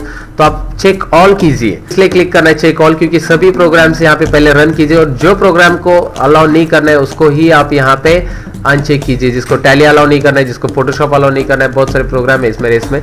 तो ये सभी प्रोग्राम्स है। तो मैं चेक ऑल इसलिए बोला क्योंकि कुछ रजिस्ट्री प्रोग्राम्स है, कुछ बैकग्राउंड में रन वाले प्रोग्राम है, तो उसे आप रख दीजिए एज इट इज। तो टैली प्रोग्राम को मैं इसे अलाउ नहीं करना चाहता हूँ, या ट्रीम्योर अलाउ नहीं करना चाहता हूँ यूजर को, ट्रीम्योर जो भी प्रोग्राम से यहाँ पे अलाउ नहीं करना चाहता हूँ मैं यहाँ पे इसे अनचेक कर दूंगा, तो वो अलाउ नहीं होंगे उस यूजर के लिए। जैसे वो लॉगिन करेगा अपने अकाउंट में से तो वो वहाँ पे रेस्ट्रिक्शन आ जाएंगे, रेस्ट्रिक्टेड करके। तो ये आपको मैंने बता दिया किस तरह से करना है। अभी आपको एक काम करना है कि एबीसी जो यूजर आपने बनाया है जाके इस यूजर को लॉग अप कीजिए और चेक कीजिए। अगर आपका प्रैक्टिस करना है तो इसे लॉग अप करके चेक करना पड़ेगा कि ये प्रॉपरली काम कर रहे हैं कि नहीं कर रहे हैं। मैंने पहले बोला कि यहाँ पे मैं आपको नहीं दिखा सकता हूँ, क्योंकि जैसे मैं यहाँ पे दिखाऊंगा लॉग अप करूंगा तो मेरा वीडियो रिकॉर्डिंग स्टॉप हो जाएगा। सॉरी फॉर दैट दोस्तों, आप चेक कीजिए खुद ही किस तरह से ये पेरेंटल कंट्रोल काम करता है। काफी यूज की चीज है। अगर आप एक सीनियर है, पेरेंट्स है, आपके घर में छोटे बच्चे रहते हैं तो उनके लिए ये चीज़ें बहुत यूजफुल है। आप ब्लॉक कर दोगे, ये टाइम रेस्ट्रिक्शन कर दोगे तो वो कंप्यूटर खाली पुकट का टाइम पास नहीं करते बैठेंगे कंप्यूटर के ऊपर। So that's it. तो उम्मीद है कि आपको मेरी ये वीडियो पसंद आई होगी। ये बहुत लंबी वीडियो थी, लेकिन आपने इससे बहुत कुछ सीख लिया होगा। तो इंशाल्लाह हम CIT सीरीज़ की बहुत जल्द एंडिंग करने वाले हैं, और ये वीडियो आपके लिए बहुत अहम थी। इंशाल्लाह इस वीडियो से आप जो है काफ़ी कुछ सीख चुके होंगे। हम अपनी नेक्स्ट सीरीज़ में, नेक्स्ट CIT की सीरीज़ में मिलते हैं इंशाल्लाह। तो हमारी वीडियो को ज़रूर लाइक कीजिएगा, सब्सक्राइब कीजिएगा, शेयर कीजिएगा और बेल आइकन पर ज़रूर क्लिक कर दीजिएगा। मिलते हैं अपनी CIT सीरीज़ की नेक्स्ट वीडियो में। जब तक के लिए सर कमर को इजाज़त दीजिए। अल्लाह हाफिज़।